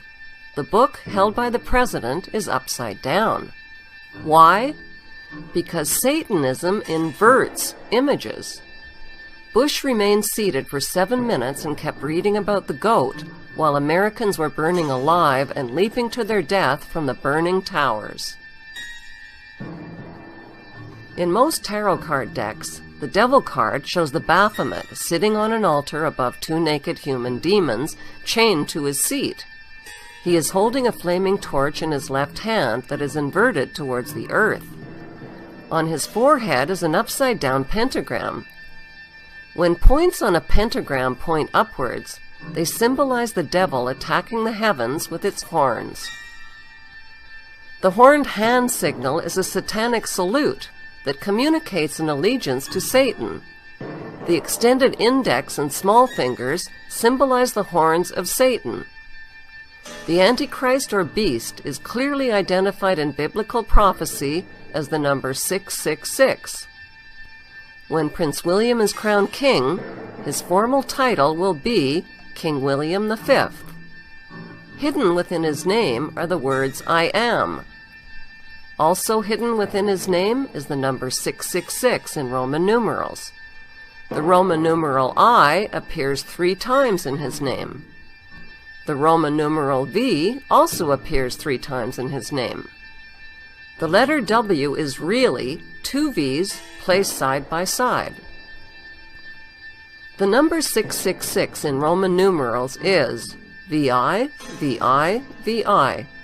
It is hidden in the name King William V, and so are the words I am. The hidden message built into his name is, I am 666. I am the Antichrist.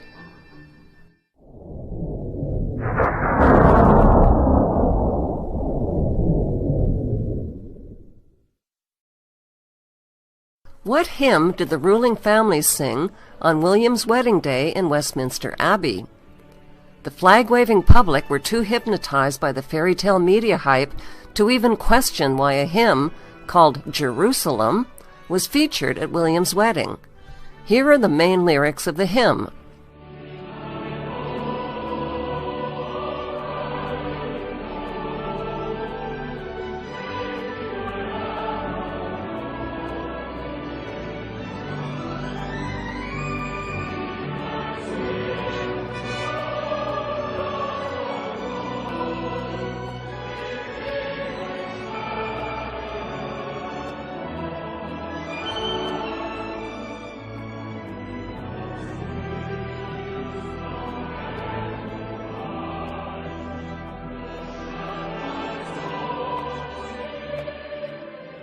Why are the ruling families singing about the fight to build Jerusalem at William's wedding of the century?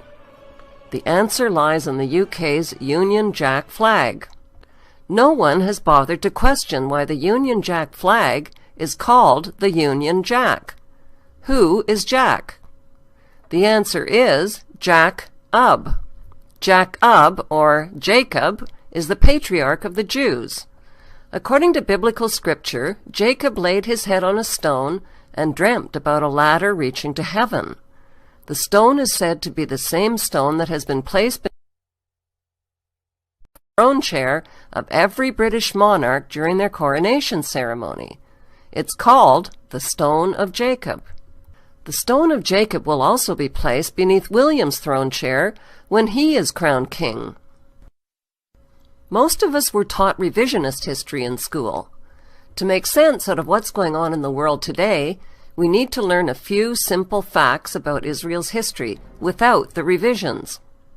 According to the Bible story, Jacob fathered 12 Hebrew sons who invaded the land of Canaan. Canaan was the homeland of the Philistine people.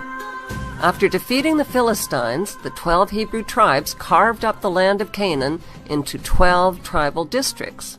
They renamed the land of Canaan Israel, Israel, after their gods, Isis, Amun-Ra, and Elohim.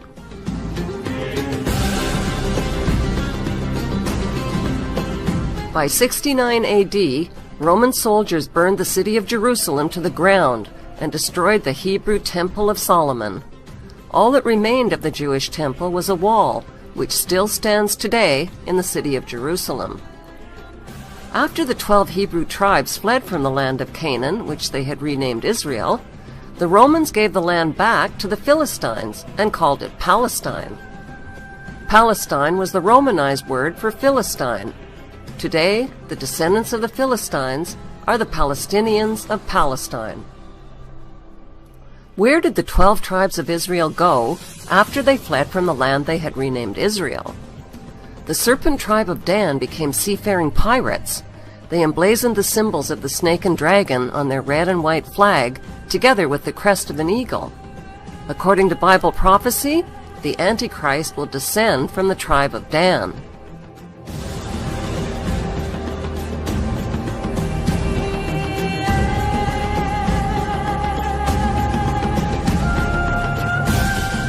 Carvings of snakes and dragons on their ships, the red and white stripes on their sails, and archaeological relics reveal that the tribe of Dan became the dreaded Vikings.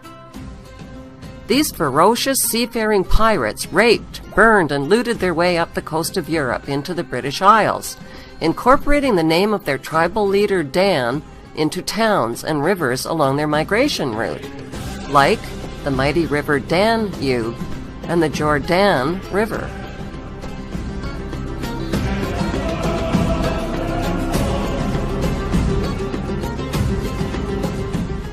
Since vowels were interchangeable in the original Hebrew language, Dan could be pronounced Din, Don, or Den.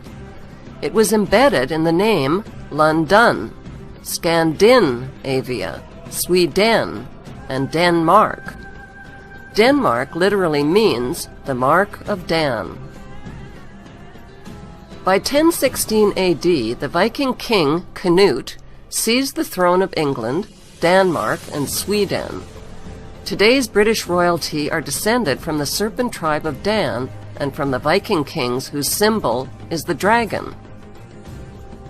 Prince Charles' coat of arms displays a red dragon and the German words Ich dien, which means I serve. I serve the red dragon. I serve Satan.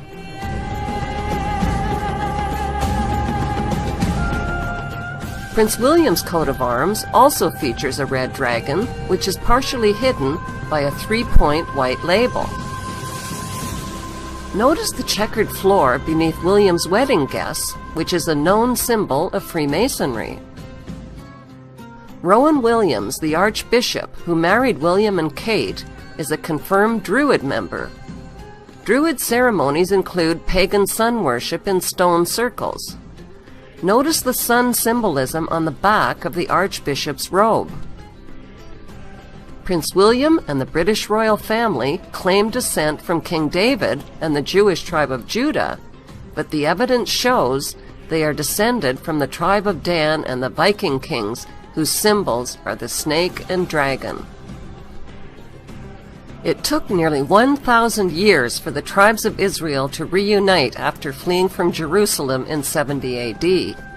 They reunited in the British Isles under the flag of their Jewish patriarch, Jacob, or Jacob. It took another 1,000 years for the Jewish tribes to reclaim the land that the Romans had given back to the Philistines. How did they do it? In 1917, the British Earl of Balfour signed the Balfour Declaration, promising to give the nation of Palestine to Lord Rothschild and the Jewish Zionists. This criminal declaration was made even before the British had conquered the nation of Palestine at the end of World War I. During World War II, American corporations supplied gas, money, vehicles, and weaponry to Hitler and the Nazis. By the end of World War II, the British conquered and turned the Muslim nation of Palestine over to the Rothschild Zionists as promised. The Zionists populated the land with boatloads of Jewish refugees from Nazi concentration camps. By 1948, the name of the Muslim nation of Palestine was officially changed to the Jewish state of Israel. According to Jewish historian and best-selling author Simon Schama, the Rothschild Zionists financed illegal settlements on Palestinian land. They now own 80% of the Palestinian land that they renamed Israel. What is a Zionist? Zionists are a minority of Christian and Jewish extremists who believe that the Jews have a God-given right to the land of Israel. Why? Because according to the Judeo-Christian Bible, God said so. But wouldn't that make God a racist God who favors Jews over all others? How big is the Promised Land? God's Promised Land to the Jews extends far beyond the borders of present-day Israel. It includes Lebanon, Syria, Jordan, half of Iraq, half of Egypt, parts of Turkey and Saudi Arabia, the modern state of Israel, as well as the West Bank and Gaza.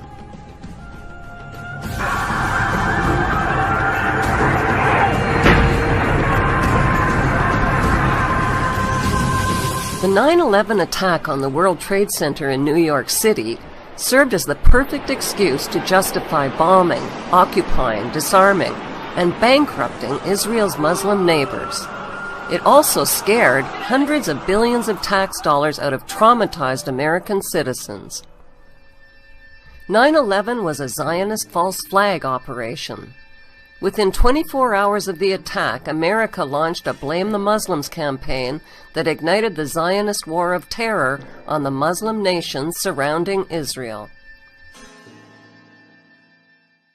Ultimately, the grand scheme of the Zionist plot is to reclaim Jerusalem and rebuild Solomon's Temple, which was destroyed by the Romans almost 2,000 years ago.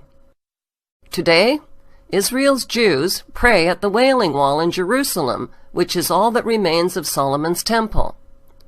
The design and cornerstones for the new Solomon's Temple have already been completed. Every day, 3 times a day, Jews recite this prayer. May it be your will that the temple be speedily rebuilt in our own time. It's a prayer they prayed for almost 2,000 years. But Jews here in Jerusalem are doing more than just praying. Just a few steps away from the Western Wall, rabbis and craftsmen are building what they call a temple in waiting.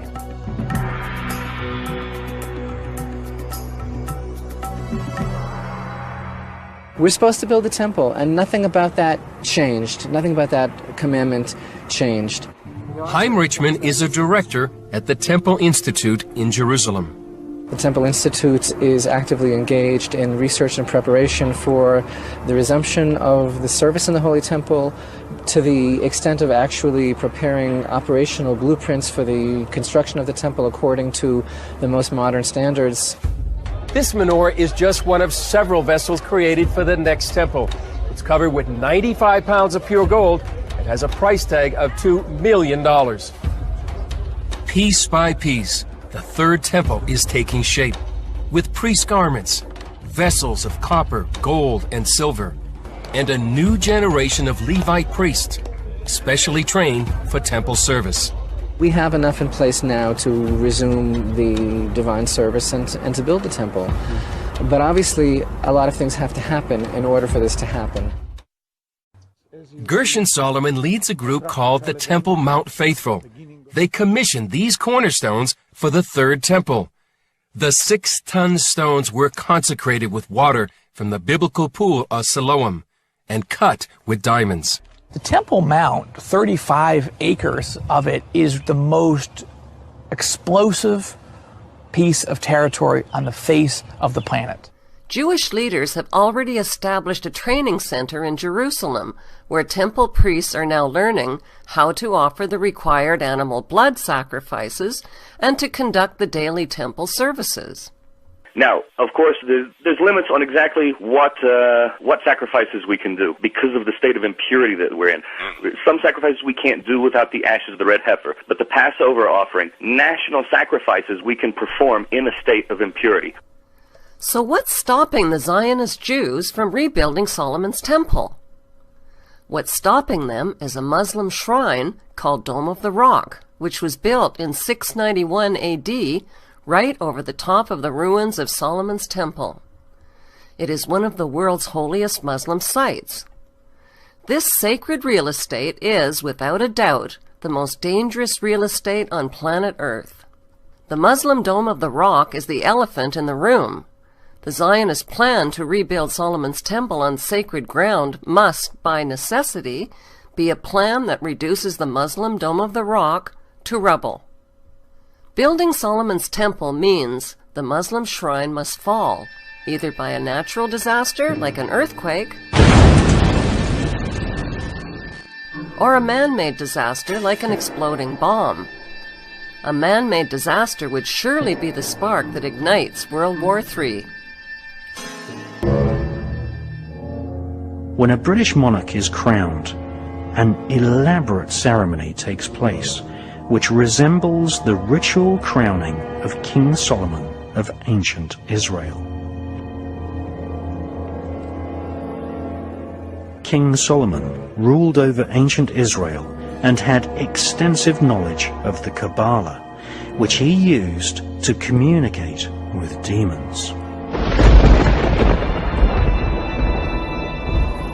King Solomon is the single most important figure in the occult teachings of World International Freemasonry. The ancient Goetia is a book of powerful invocations and spells written by King Solomon. These ancient spells and evocations were used to summon spirits who were then psychically tortured and forced to serve King Solomon. The Goetia contains descriptions of 72 demons, some of whom control their own army of lesser demons. King Solomon evoked and imprisoned these spirits in a bronze vessel sealed using magic symbols.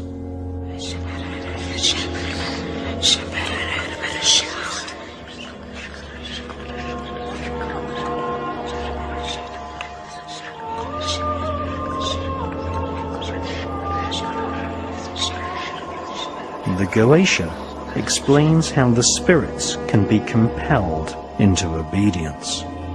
The Goetia describes a demonic royal hierarchy of spirits, many of which are referred to as knights, princes, and kings.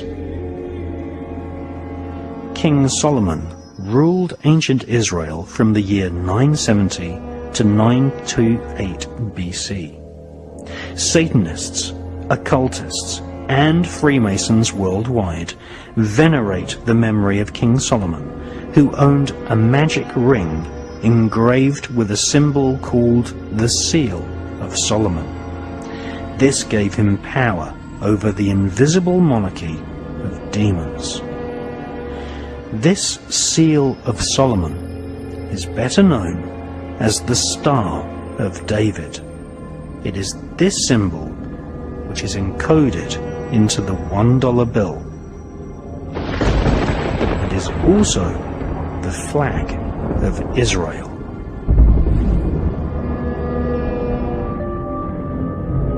Magicians and mediums who consult with spirits have always been employed by the royal elite.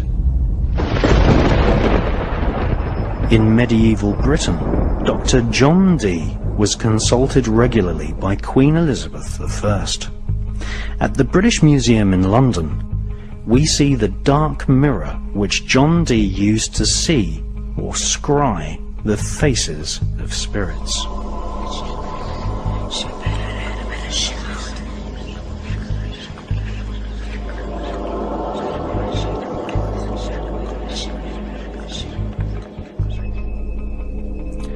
Dee's ability to communicate with spirits led him to be employed as a spy, developing psychic espionage techniques, which we now call remote viewing. John Dee attended Trinity College in Cambridge, which became a place where occultists and the world of spies were intertwined.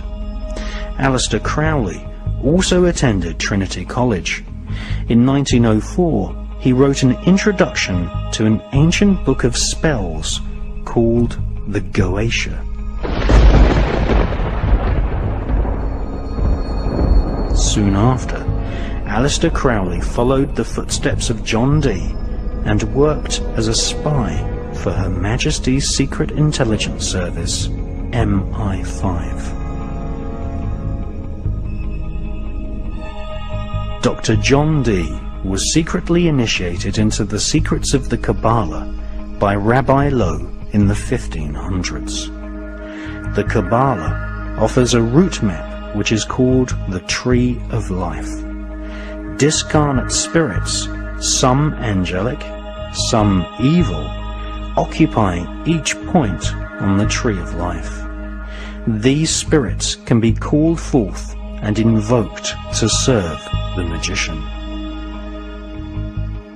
Medieval astrologers and Kabbalists such as John Dee were hired by monarchs to plan their wars, or to experiment with alchemy, trying to transform base metals into gold and thus increase the already spectacular wealth of the monarchy. Once World War III has come and gone, and the Muslim shrine has been destroyed, the new Jewish Temple of King Solomon will be built over its ruins in Jerusalem, and a king will sit on the throne chair.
There are 3 important texts that predict an apocalyptic Third World War, which would give rise to one world empire and one world king.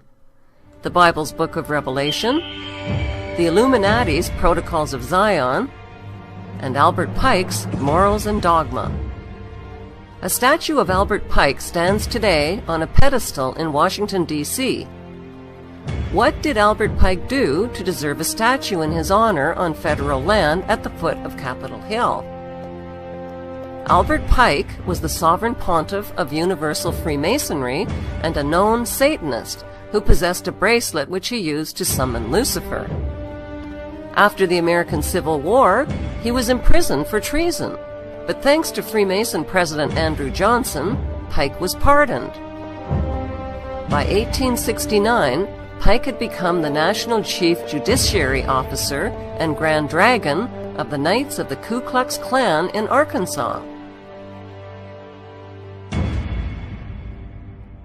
By 1871, he published the Masonic handbook known as Morals and Dogma.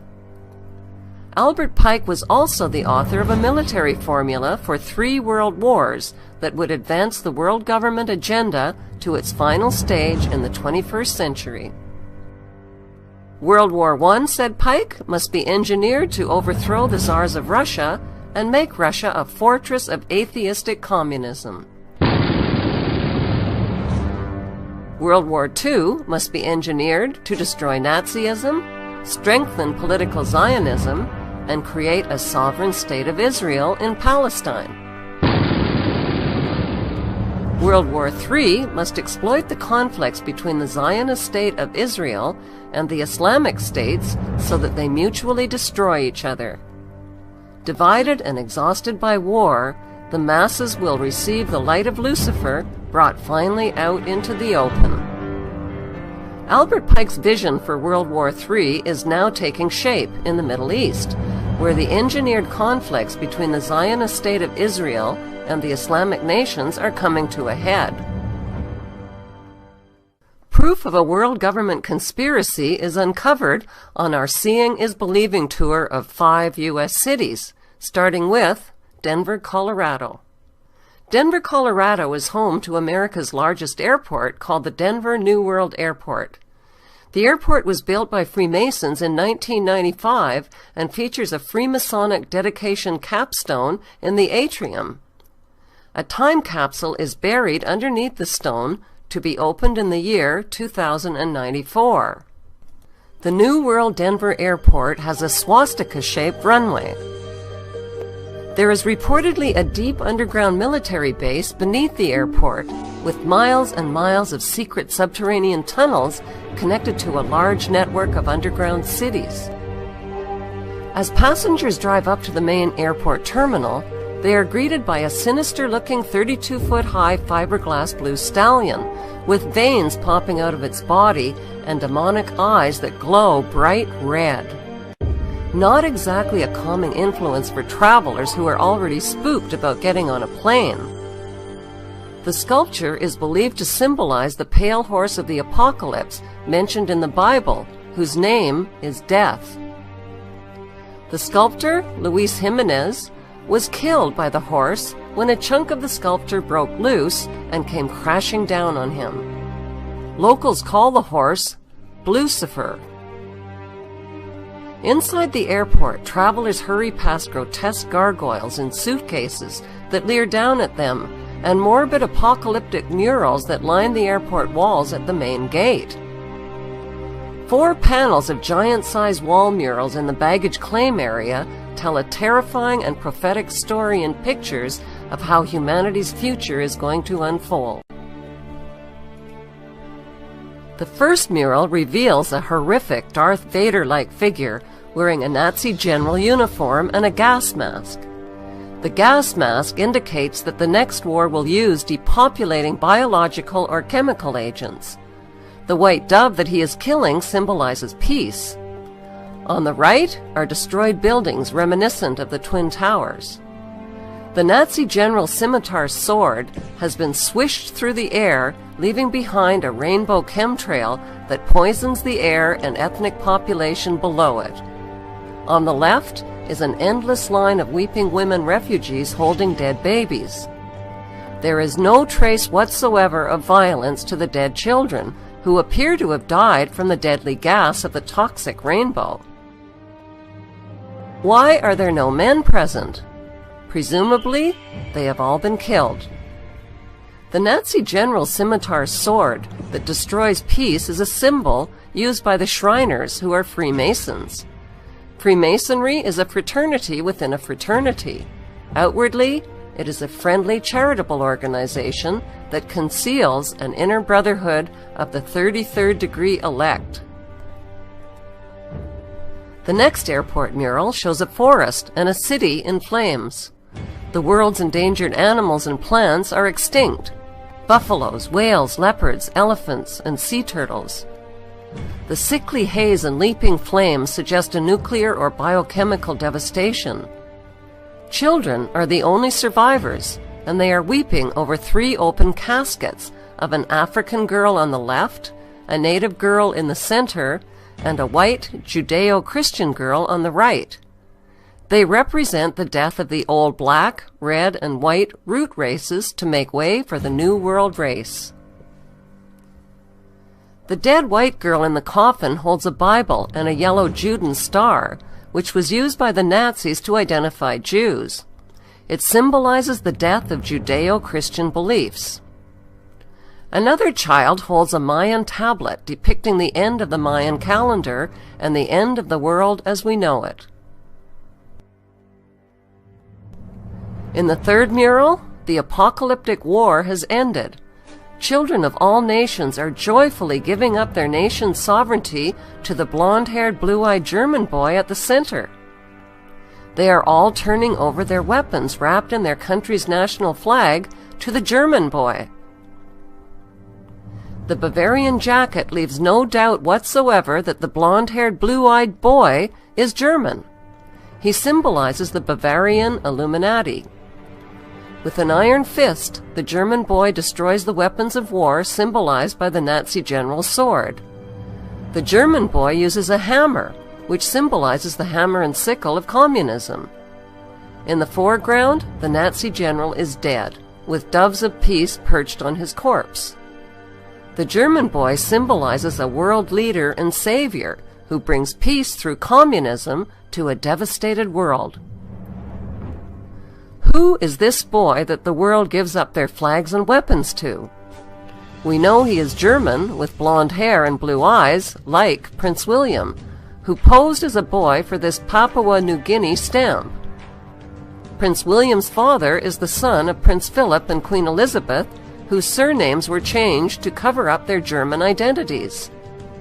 Prince William's mother, Diana, was allegedly the daughter of James Goldsmith, a German Jew. In the fourth mural, the earth is restored, including the endangered species, the land, and water. This future world is populated not by adults, but by parentless children. What happened to the adults? The children are in a dance line that is led by the Scottish boy, who symbolizes Scottish Rite Freemasonry. Also, on the far left is an African woman carrying a snake banner. The parentless children of the world are celebrating the New World religion as they gather around and touch the light of Lucifer, who appears as a genetically engineered plant. The plant is a floral version of the colorful bird known as the Quetzalcoatl, or feathered serpent. It is symbolically inseparable from the morning star and Lucifer. The main theme of the Denver New World Airport murals is an apocalypse, with massive depopulation, extinction of species, the death of Judeo-Christian beliefs, and the birth of one world government, one world ruler, and one world religion. The next stop on our Seeing is Believing tour is Charlotte, North Carolina, where the headquarters of America's largest bank is located, the Bank of America. Here we find more eerie, bone-chilling paintings describing the apocalyptic story of humanity's future in pictures. 3 prophetic frescoes are prominently displayed in the Bank of America's main lobby. Like the Denver murals, they tell a symbolic story which is understood by those in the know. In the first mural, the central figure is a blue-eyed, blonde-haired German boy wearing a Nazi overcoat, clicking his heels together and standing at attention on the checkerboard floor that is a classic symbol of Freemasonry. Who is he? He is the same boy found in the Denver airport mural, but he is older in this continuation mural. Notice the phallic hand gesture in the comparison photo of the young, blonde-haired, blue-eyed Prince William. Similarly, the boy in the mural has a subliminal erect phallus on his Nazi overcoat, symbolizing power.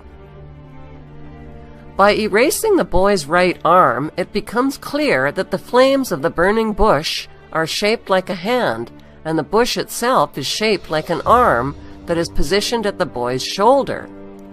It now becomes obvious that the German boy is making a straight-arm Nazi salute.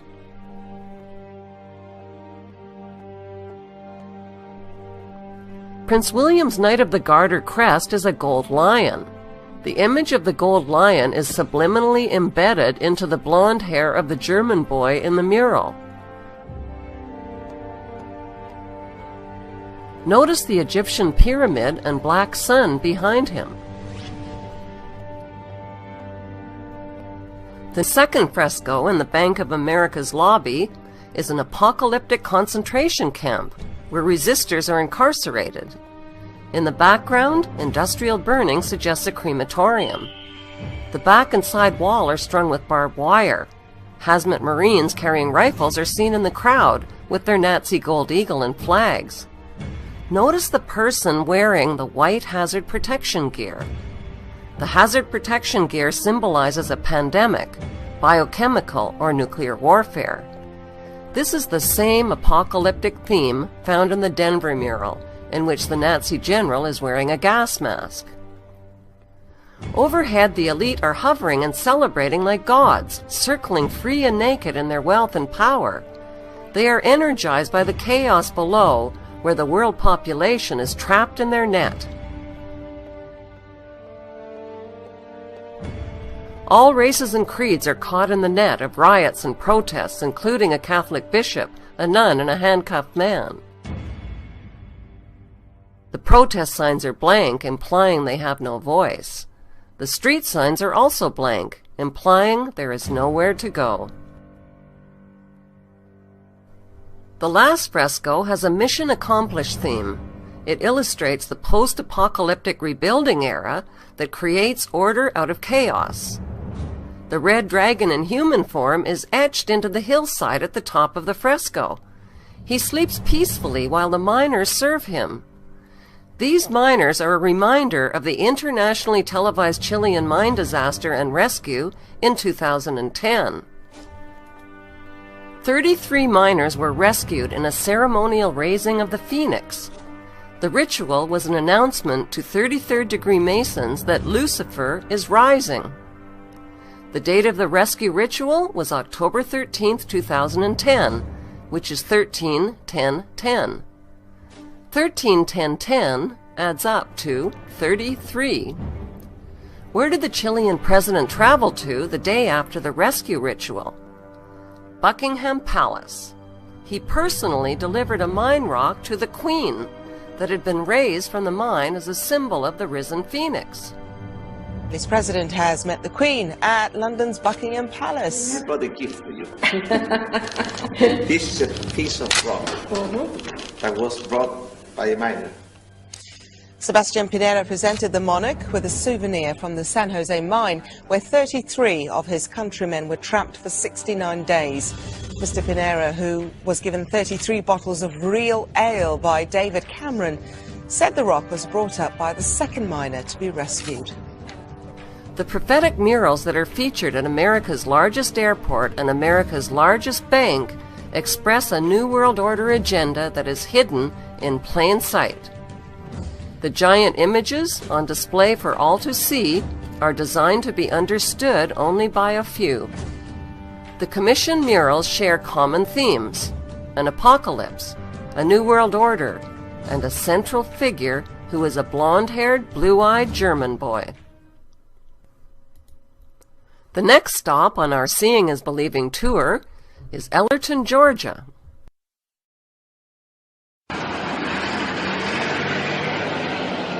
Next, we turn to the town of Elberton, Georgia, the granite capital of the world. Elberton is famous for its production of tombstones, exporting some 250,000 tombstones every year. Oddly enough, the town that makes a living through death is also the home of what some consider the most threatening monument in America. A monument that some believe is a symbol for the coming Holocaust, promoting a depopulation effort at a massive scale. It was back in 1979 when a stranger came to Elberton, Georgia. Now, Elberton, Georgia is on the eastern part of Georgia, very close to the South Carolina border. And this stranger said that he was part of a secret group, and they wanted to build a great granite monument. This was done by a guy who gave a pseudonym, came in, paid cash, had this company set these things up in 1980, called himself R.C. Christian, but that's not his real name. It says it right on the stones, a pseudonym. Nobody knows his real name because that isn't his real name. Nobody knows who put the money up other than this fictional individual. Nobody knows what secret group he represents. Of course, Elberton mines granite. They make tombstones there, and they had the facilities to mine the granite. But he gave very, very specific directions as to how this was to be built, so that it would always be aligned in certain ways, so you'd always be able to see the North Star, so it would be aligned with the moon and with the various phases of the sun. And very, very similar to the Stonehenge that they have in England. So the Stonehenge was a Druidic monument. This was to be the American Stonehenge, or it's known as the Georgia Guidestones. And on each one of the Guidestones is this message in a different language, actually 8 different languages, are the 10 commandments that come from the dark side. And the first one is maintain the world population at 500 million in constant balance with nature, which doesn't sound too bad until you realize that we've got over 6 billion people in the world. And if we're going to maintain the world population at 500 million in constant balance with nature, we're going to have to kill off about 90% or more of the world's population. Like the Masonic dedication stone at Denver Airport, which has a time capsule buried beneath it, the Georgia Guidestones also feature a capstone with a time capsule buried beneath it. New York City is the next stop on our Seeing is Believing tour. The world's largest cathedral is a New York City landmark called St. John the Divine. It was built with funding from the Grand Master of the Masons of the State of New York. Using the art style of the grotesque, this sculpture next to the cathedral features sun worship, bizarre mythical creatures, and the upside-down head of Satan. There is a John Lennon quote that says, "One day the world will live as one." On the western facade of the cathedral, stonemasons have sculpted a chilling depiction of the collapse of the Twin Towers and the destruction of New York City and its landmarks. This scene was created in 1997, 4 years before the destruction of the Twin Towers on 9/11. Other recognizable skyscrapers are the Chrysler Building and the Citigroup Center. The cathedral's pillar on the left shows the Brooklyn Bridge crumbling, cars and buses falling into the churning waters, and the Statue of Liberty sinking. Beneath this horrifying prophecy is the New York Stock Exchange, with street people selling all around it. The pillar on the right depicts the 4 horsemen of the apocalypse, riding white, red, black, and pale horses that symbolize conquest, war, famine, and death. Another pillar depicts the birth of the Antichrist, who is surrounded by mummies. Below the birth is a lamb with its legs tied. The book of Revelation refers to the Antichrist as the beast, coming up out of the earth and having 2 horns like a lamb. Right below the tied lamb is a spiral vortex symbolizing a change of consciousness. Below it are people worshiping the energy vortex of the Antichrist figure. The cathedral pillar on the left is the Jewish Kabbalah's Tree of Life. The Kabbalah is linked to the occult practices and symbolism of Freemasonry. Standing above the Kabbalistic Tree of Life is a robed man, pictured on the right. Only one eye is exposed, which symbolizes the satanic all-seeing eye.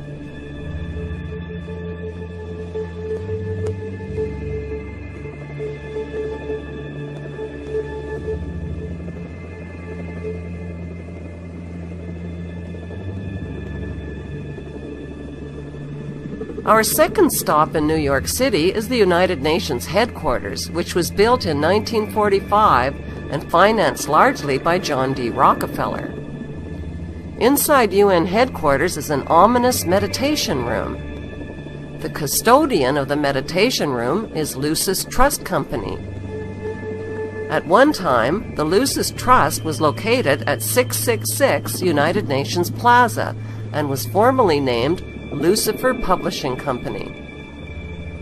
The Rockefeller-funded UN Meditation Room is 33 feet long and 18 feet wide. 18 feet is 6 plus 6 plus 6. The small, dimly lit, windowless room was built in the shape of a pyramid that is laying on its side. At the center of the room is a 4-foot-high, black, casket-shaped stone slab which weighs 6.5 tons. And is extremely magnetic and rests on a concrete pillar. The pillar descends beneath the floor into the bedrock and taps into the Earth's hyperdimensional energies to induce a state of altered consciousness. Not far from the meditation room is the United Nations Security Council chamber. This is the emergency room of the UN, where the world leaders meet when there is a threat to peace. They decide the fate of nations.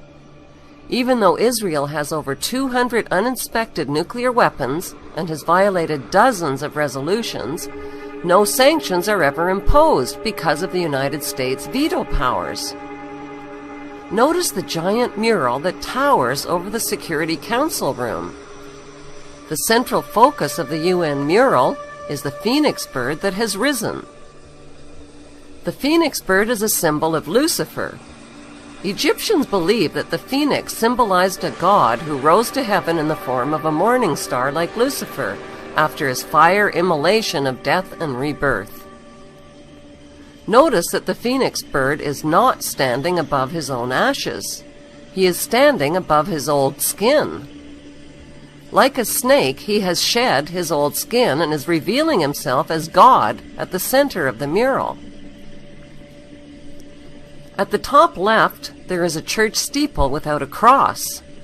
The missing cross symbolizes the death of Christianity. Below, a woman receives the rays of the sun god, while the man in front of her plays Pan's flute. To their right are two pyramid symbols and people joined together by a long blue serpent-like cloth. Below the risen phoenix, a sword is driven through a dragon beast. This represents the killing of old beliefs and religions that depicted Lucifer as a beast. The New World religion worships him as beautiful. Behind the phoenix, the ghostly figures of the walking dead are stepping into a void. They symbolize depopulation.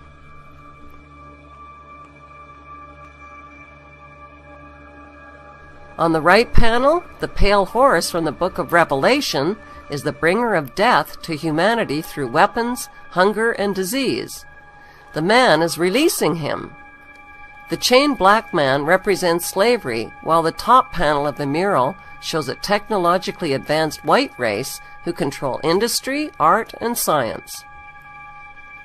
In this post-apocalyptic mural, the military man standing on the tail of the beast represents worldwide military power. He tips his helmet to the elite, who are climbing out from underground cities where they safely hid from the apocalypse. In the main oval panel above the phoenix bird, a woman is holding flowers. She is the bride in a wedding ceremony. Who are these newlyweds that are kneeling submissively beneath the serpent in the overhead tree? Could the newlyweds symbolize William and Kate? The serpent in human form is tempting the little girl Eve, who accepts the apple. On the right side of the top panel, a reptilian green creature with scaly skin is dancing with a naked woman while musicians entertain him. The general message of the UN's Phoenix Rising mural is that humanity is stepping into a new Luciferic reality. Beneath this disturbingly prophetic mural, world leaders make global decisions that affect the lives of nearly 7 billion people.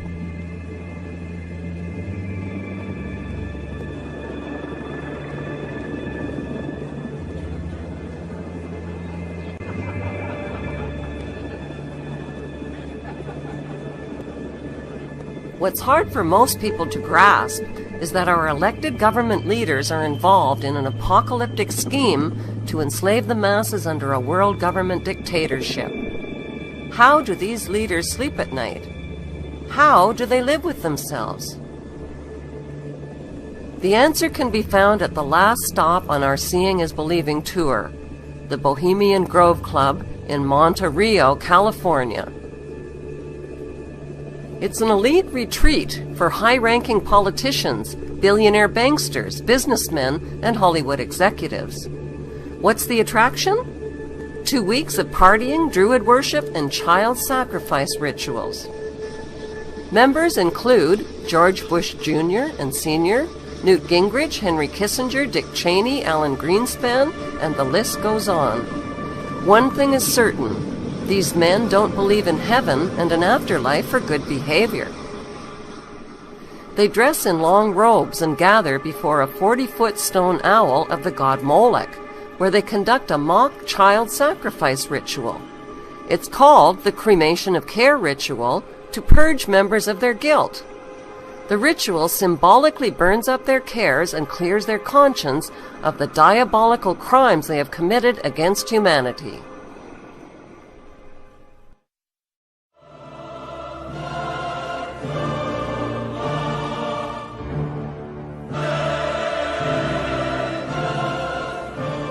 Adolf Hitler has a competitor for the title of the most evil man in human history. His competitor's name is Sabbatai Zevi. Sabbatai Zevi declared himself to be the Jewish Messiah in the year 1666. This false Messiah led the largest Messiah movement in Jewish history and attracted more than half the population of European Jews. How did he do it? By promising to return the Jews to their ancestral homeland in Palestine. Sabbatai Zevi made everything that was holy unholy. He rejected the rules of the Jewish holy books and every standard of Jewish decency. There would be no more guilt or sin or right or wrong, no more sexual taboos, no more 10 commandments, no more fasting. Instead, there would be feasting. Sabbatai Zevi's immoral leadership finally fell from grace when the Sultan of Turkey threatened him with torture unless he converted to Islam. Sabbatai converted to Islam, but he brought his infectious evil theology with him. 1 century later, Jacob Frank proclaimed himself to be the reincarnation of Sabbatai Zevi and the living Messiah for all Jews. Not even Sabbatai Zevi was as evil as Jacob Frank and his disciples. Jacob Frank rejected traditional Judaism. He reversed the truth and told his followers, since we can't all be saints, let's all be sinners. The best way to imitate God, said Frank, is to cross every boundary, transgress every taboo, and mix, as God did, the sacred with the profane. Orgies, incest, rape, and sexual intercourse with children, including sodomy on young boys, were no longer sinful.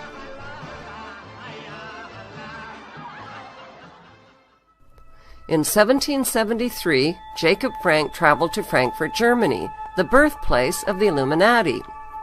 That's where he formed an unholy alliance with Adam Weishaupt and Mayer Amschel Rothschild's banking dynasty. The ambition of the Rothschild dynasty was to win control of the world's gold, central banks, and wealth.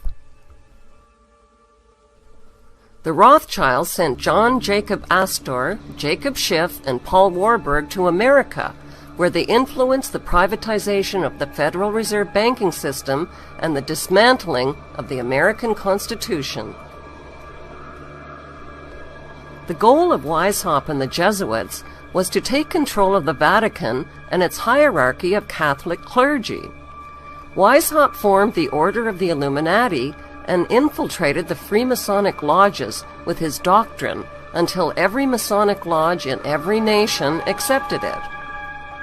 The Frankist goal was the destruction and replacement of Jewish ethics with a satanic religion based on the exact opposite of Jewish teachings. When this unholy alliance of conscienceless men was seeded, a cancerous war against humanity erupted. With Rothschild financing, Jacob Frank became fabulously wealthy and was put in charge of spreading a Luciferian theology that would be the hidden hand behind future wars and revolutions. Jacob Frank's followers were called Sabbatean Frankists. They practiced witchcraft and occult rituals, including animal and human sacrifices. Lucifer, they declared, was the true God. The Sabbatean Frankists expanded their movement by masquerading as converts to other religions. They converted to Catholicism and to Islam, where they embedded themselves and spread their Luciferian infection as closeted crypto-Jews. The Frankists traded their wives and daughters with members and with powerful non-members who they needed to seduce into their cult. Jewish professor Gershon Scholem called Jacob Frank one of the most frightening men in Jewish history.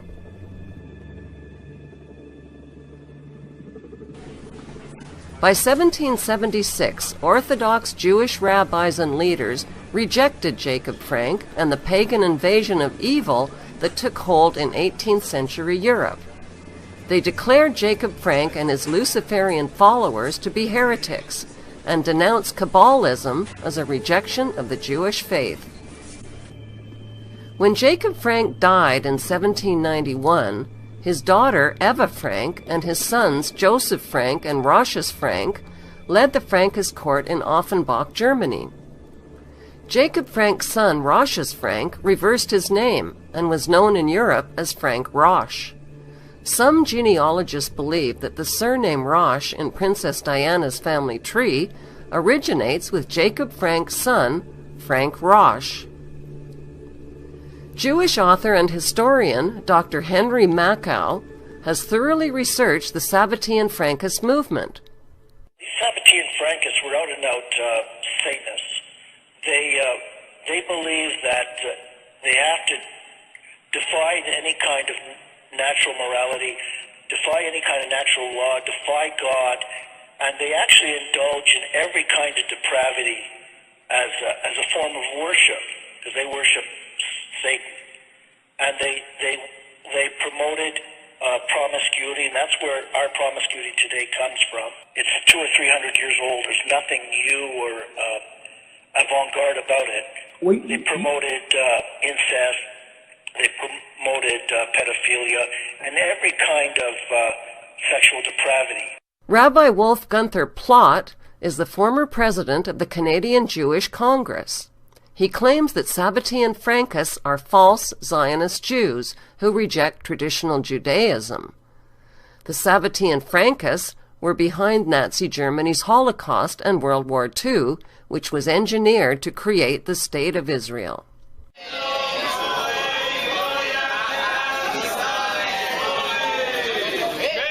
Today, hundreds of thousands of Jews in Israel are anti-Zionist Jews who have been protesting on Rothschild Boulevard in upscale Tel Aviv.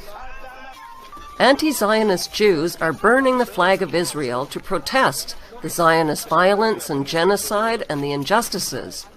Why don't we see this on television? בסדר, בלי נדר.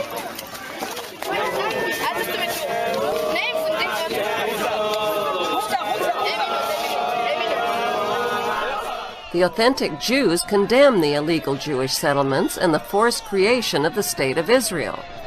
My late father was in Auschwitz concentration camp. My late mother was in Majdanek concentration camp. Every single member of my family on both sides was exterminated. Both of my parents were in the Warsaw Ghetto Uprising. And it's precisely and exactly because of the lessons my parents taught me and my two siblings that I will not be silent when Israel commits its crimes against the Palestinians. And I consider nothing more despicable than to use their suffering and their martyrdom to try to justify the torture, the brutalization, the demolition of homes that Israel daily commits against the Palestinians. So I refuse any longer to be intimidated or browbeaten by the tears. If you had any heart in you, you would be crying for the Palestinians, not for what's being done. This is a drawing by a Palestinian child who has experienced the Palestinian Holocaust that is taking place in Israel right now. It's not a religious conflict. That's a Zionist ploy of accusing everybody of being anti-Semitic. You want peace? You want to have a conference here of peace? Step back and look and read the facts. Not the facts that have been misconstrued by the Zionist propaganda. The facts that are realities. Tell me what land the Jews did not live in harmony with the Muslims. In Iran, we have over 25,000 Jews there, thank God. Why? Because this is not a religious conflict.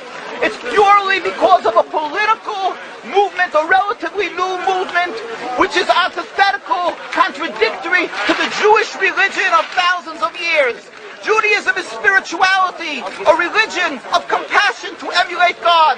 Zionism has been created 100 years ago by atheists, people who have abhorred religion, who wanted to transform Judaism from religion to nationality, to a purely materialistic base, godless in its essence.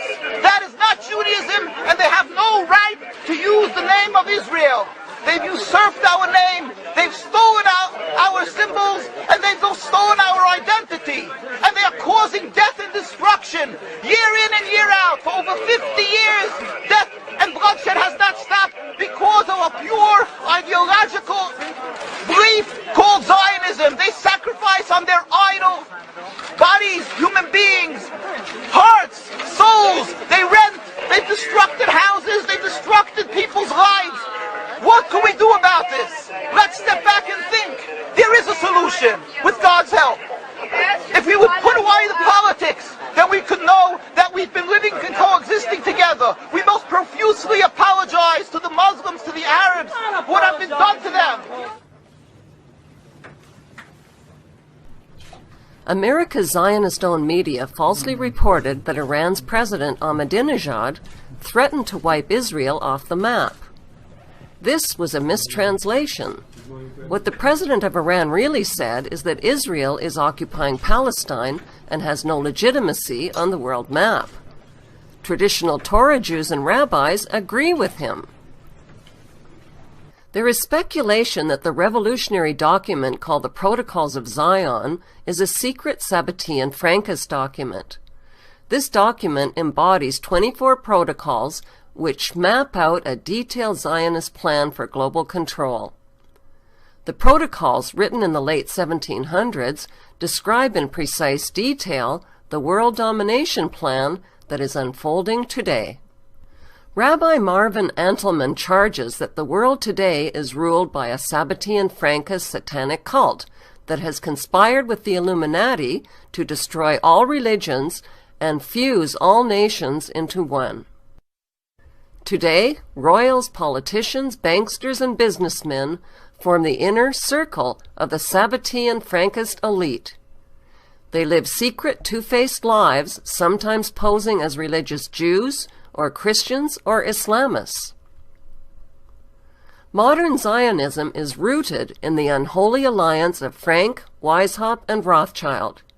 It has infiltrated world religions, taken over Freemasonry, engineered wars and revolutions, and turned nations and citizens into their debt slaves worldwide. Unfortunately, Muslims, Christians, and Jews do not recognize their common enemy because that enemy is invisible. It hides within their own religions. The enemy also hides within the activist community. It finances big-budget documentaries and movements. The end game is to sell a divisive, anti-capitalist, atheistic message and deliver trusting followers right into the lap of a communist New World Order. Today, the bloodlines of this unholy alliance are in the final stages of establishing one world religion, one world government, and one world ruler.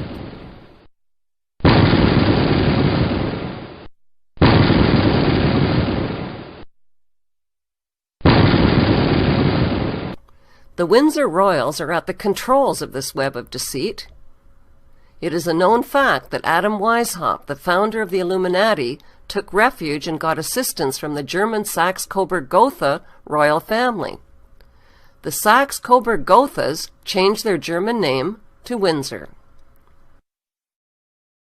The Windsor's public image is a facade to hide the cesspool from which they operate behind the scenes. Their power and control cascades out of Buckingham Palace to the elite bloodlines who run world affairs.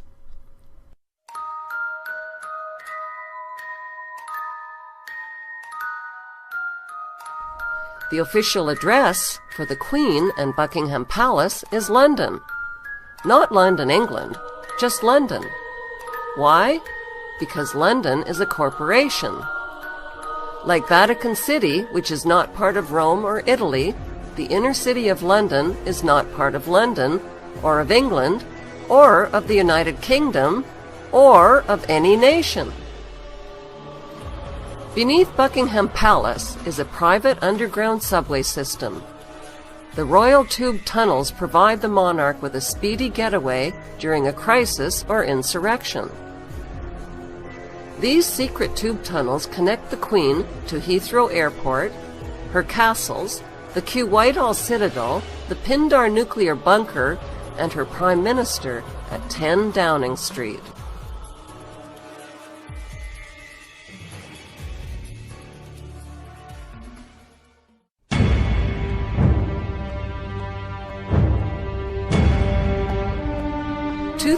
Years ago, the Book of Revelation predicted that Satan would one day rise up from his ungodly abyss and take possession of an earthly prince.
A one-world empire and ruler has been in the planning stages for thousands of years.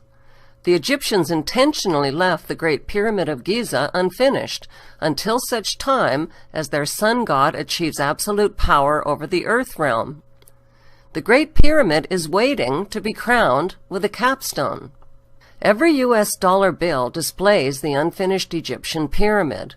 The capstone is unattached and floating above it, and symbolizes the all-seeing eye of Lucifer. Once the capstone is finally attached to the Great Pyramid, it will symbolize the crowning of the New World Order and the completion of Luciferic ascension.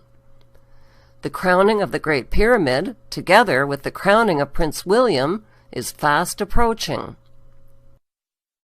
2012 is the year of the dragon and the year of the Summer Olympic Games in London. In Roman numerals, it is the XXX Olympiad, or 30th Olympiad. 2012 marks Prince William's 30th birthday, which is also XXX in Roman numerals. X is the 24th letter of the English alphabet. In numerology, 24 is 2 plus 4 equals 6. XXX is 2 plus 4, and 2 plus 4, and 2 plus 4 equals 666. The Olympic Stadium floodlights were designed as pyramids. This is the ultimate form of Illuminati symbolism, since the all-seeing eye capstones illuminate the entire stadium.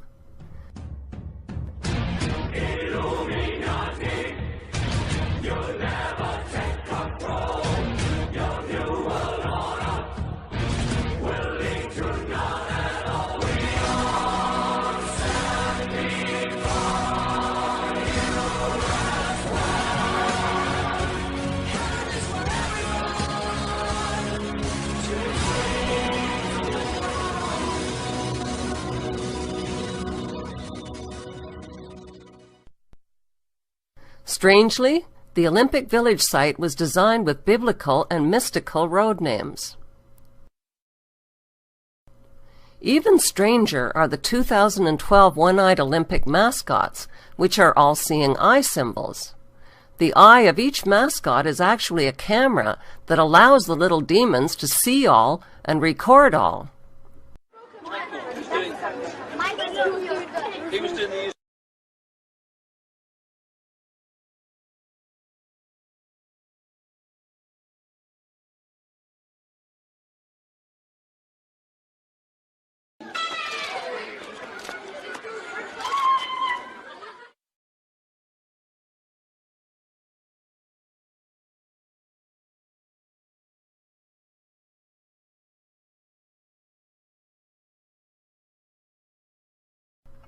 Look closely at the logos of the Olympic corporate sponsors.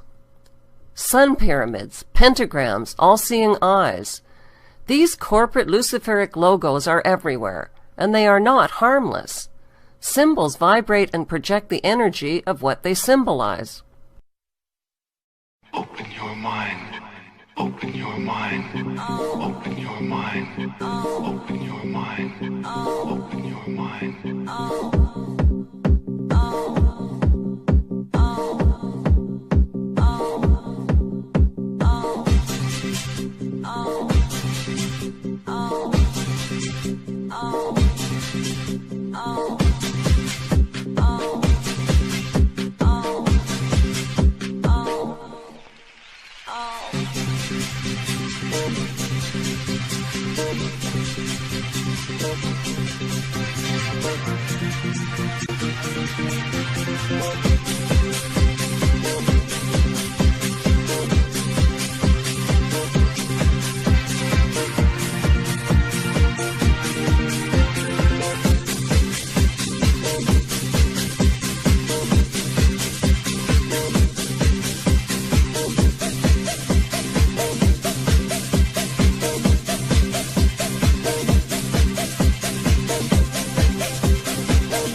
If you want to know the identity of the men who rule the world from the shadows, all you have to do is unscramble the puzzle pieces of the 2012 Olympic Games logo. Yes, many have commented that it looks like a distorted swastika.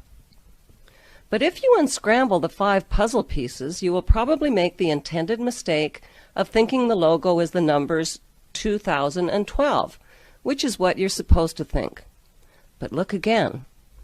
The unscrambled logo spells the word Zion, and to make no mistake about it, The Zionist designer dotted the I.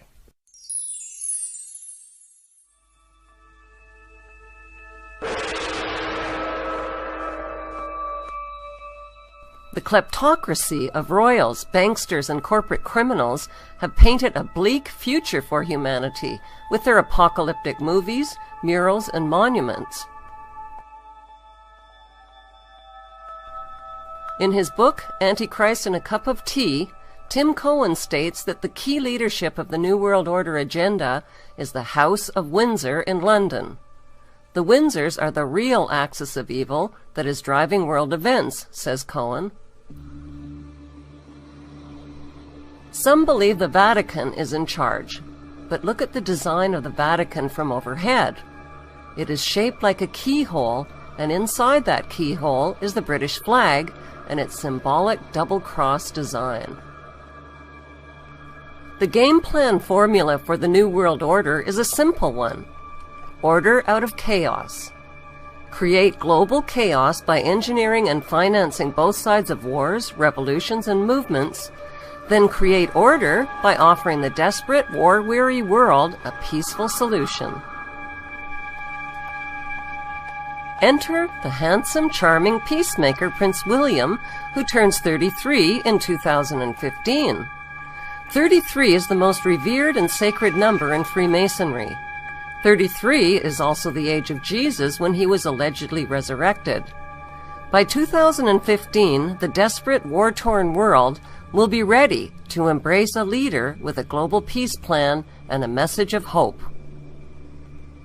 William will be a counterfeit Messiah. His message of hope will deliver a forced peace by disarming the world of its most devastating weapons of war.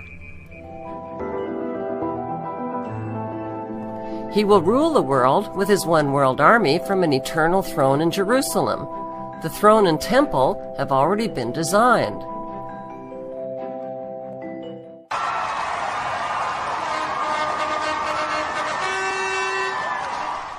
Just like the symbols that are hidden in corporate logos, the 1% that rule the 1% that rule the 99% hide in plain sight.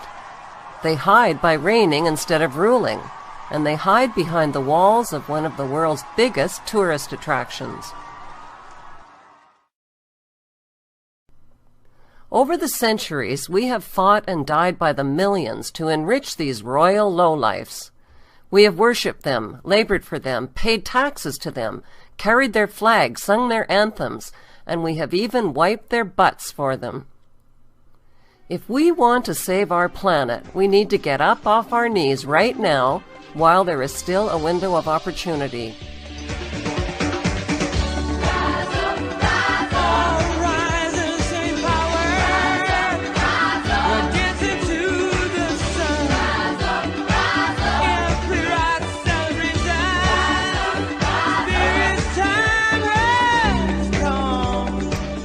What does it mean to get up off our knees? It means refusing to stand at attention and sing national anthems about bombs bursting in air, or about a noble and gracious queen or king who is neither noble nor gracious. It means not voting in the corrupt electoral system. A vote for the lesser of two evils is still a vote for evil. It means not wearing corporate logos and imitating idiot gestures that vibrate Luciferic energy. It means giving up our need to worship gods, messiahs, saviors, aliens, gurus, politicians, and rock stars. When we worship, we give our power away.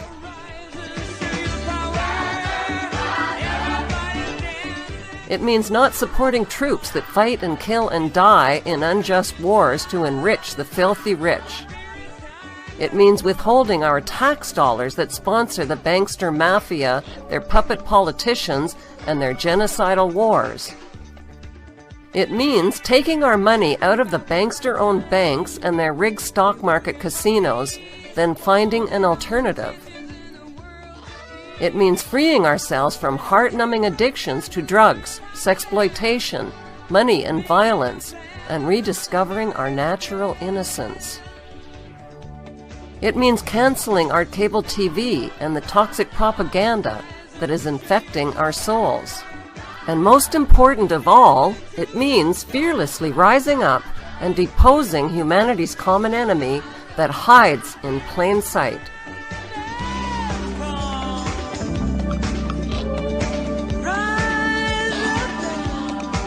The British Empire will last for... The British Empire will last for 1,000 years.